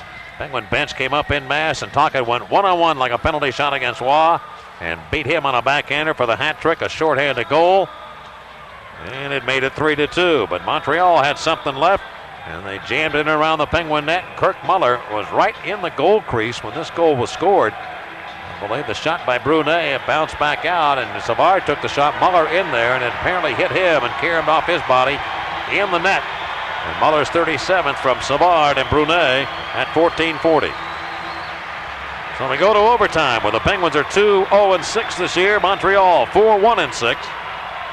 5 minutes of sudden death overtime, and if they do not score, it goes in the books as a tie. And the Penguins moving right to left, lose the opening face-off of the overtime. Guy Carbonneau swinging up the left wing, will come to Brunet into the Penguins end. Looks for Mike Keane. The Penguins take it away. Tocchet throw it ahead. Lemieux's after it against Desjardins into the Canadiens end. Lemieux coming down. He shoots the puck and hit the side of the goal.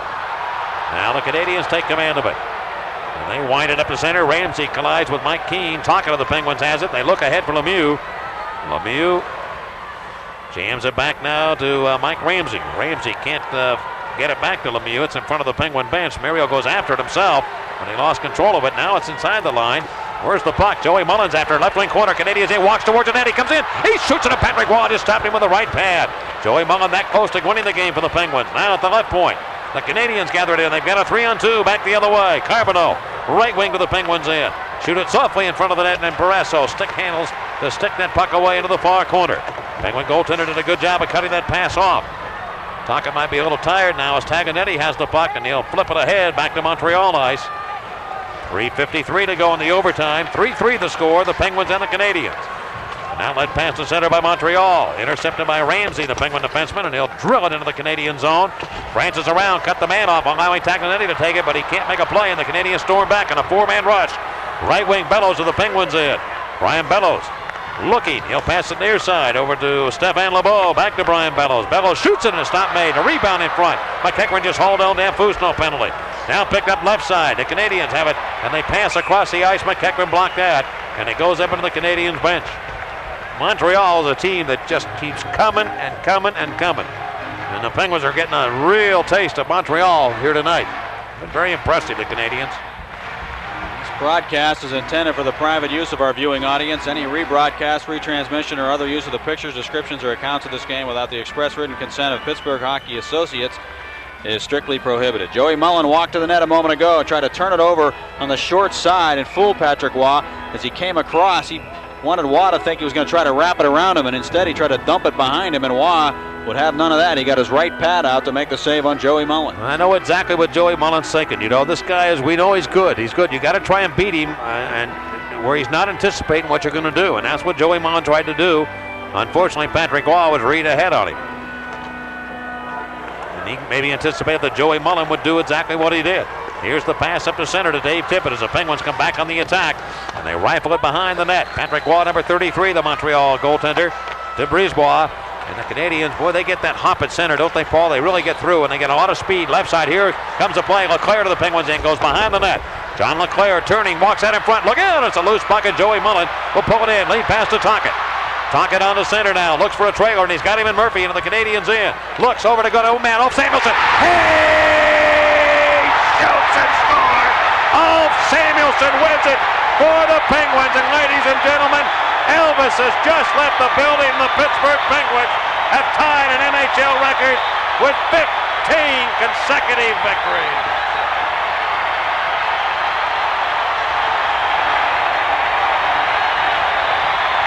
I get a kick out of this because Jack Lambert's up here to the right, and he's a big fan of Ulf Samuelsson. We've called Ulf Samuelsson Jack Lambert on skates. And by the way, I called him that in March, the year that Ron Cook claims he wrote it, incidentally. What a goal that was, though. He shot it right along the ice on Patrick Waugh inside the post, and in the net it went. Well, the Canadiens are threatening the Penguins in.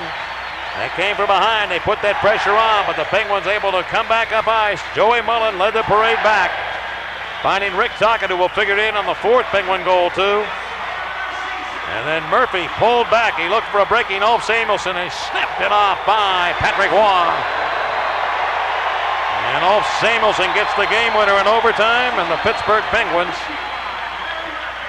have defeated the Montreal Canadiens, and they have an opportunity to set a new record in the National Hockey League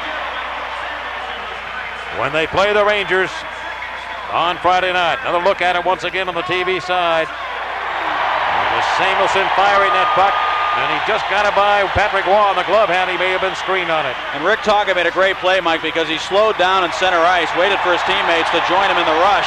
And the Canadiens' defense, with so much respect for the Penguins at center ice, were backing in. And by Tocchet holding up like that, giving the puck to Murphy, Murphy was able to gain the blue line, and Ulf Samuelsson also took advantage of all that space as he came in across the line, and he made the shot and made it good. And when those Boston fans tonight see Ulf Samuelsson scoring the game winner on ESPN, remember, he beat the Canadiens to give you first place still in the Adams division. So don't be all upset with him. We'll be back. The score, the Penguins 4, the Canadiens 3 on the Penguins Hockey Network.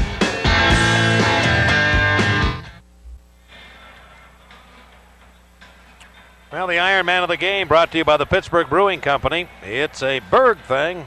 There wasn't too much question tonight about who will pick up the number one game honors in this one. Rick Tocchet with a hat trick, assisted on the fourth Penguin goal, the game winner. This one to complete the HT. And his second of the year for the Penguins, beating Patrick Waugh to give the Penguins the lead at that point, but the Canadiens did bounce back to tie it. What a well-played game by these two clubs. And then eventually Ulf Samuelsson won it in overtime. Pens now have tied the record for the NHL victory march. They've won 15 in a row. Rick Tocchet with 3 goals tops the 100-point plateau for the first time in his career, and also had an assist on that last goal.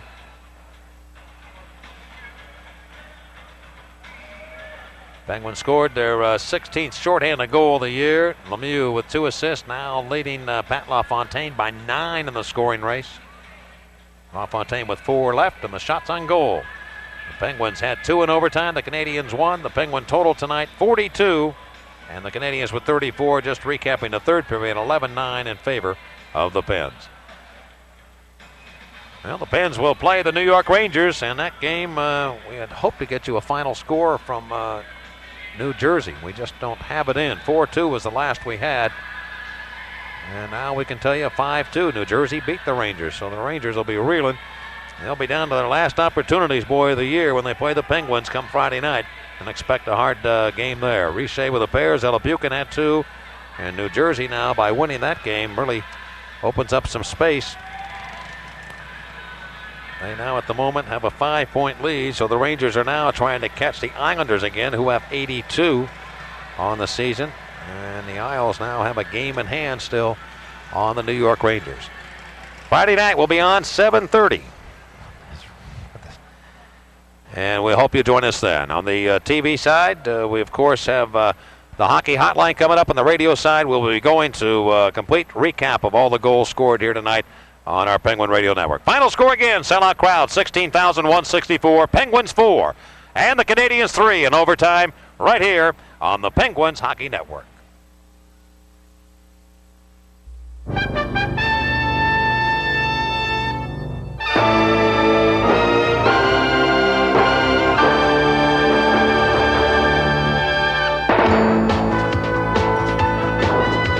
Pittsburgh Penguin Hockey was sponsored by the Pittsburgh Brewing Company. It's a bird thing.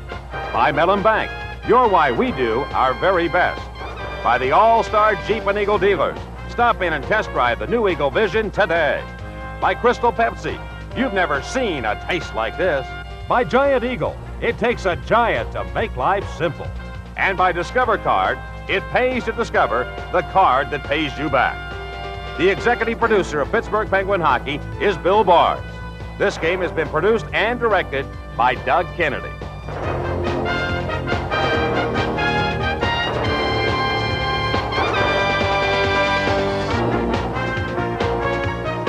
Remote facility supplied by Unitel Mobile Video. This has been a PHA Sports presentation.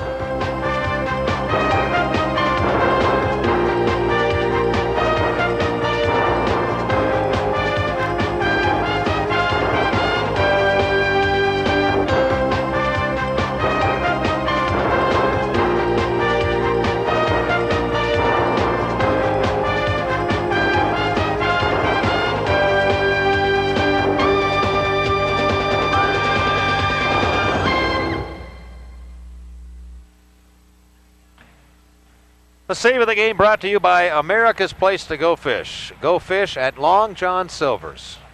And tonight, in the third period, the Canadiens, Kirk Muller had a big opportunity with an open net, and Leclerc on the rebound. Barrasso just kind of stumbled back in, but he was there to get his body in position to make the save, and that is our save of the game brought to you by Long John Silver's. The check of the game brought to you by the new Dodge. For a great deal, see your local Dodge dealer today. And it's Dave Tippett on this particular play, ramming J.J. Daigneault to the ice on the check of the game, brought to you by your local Dodge dealer. Linda Shriver has won a $50 gift certificate from Giant Eagles. The Penguins scored in the third period. She'll also win a $10 gift certificate from Kraft 7C Salad Dressings. And in overtime, Dave Brennan of Pittsburgh out on Evergreen Avenue. He also won a $50 gift certificate. As the Penguins scored in overtime, Ulf Samuelsson with the game winner. And he will receive that gift certificate plus a $10 gift certificate from Birdseye Farm Fresh Vegetables. You want to be a part of it? Mail your entries to Giant Eagle Scoring Contest, Post Office Box 6088 in Pittsburgh 15211. The Hockey Hotline is next.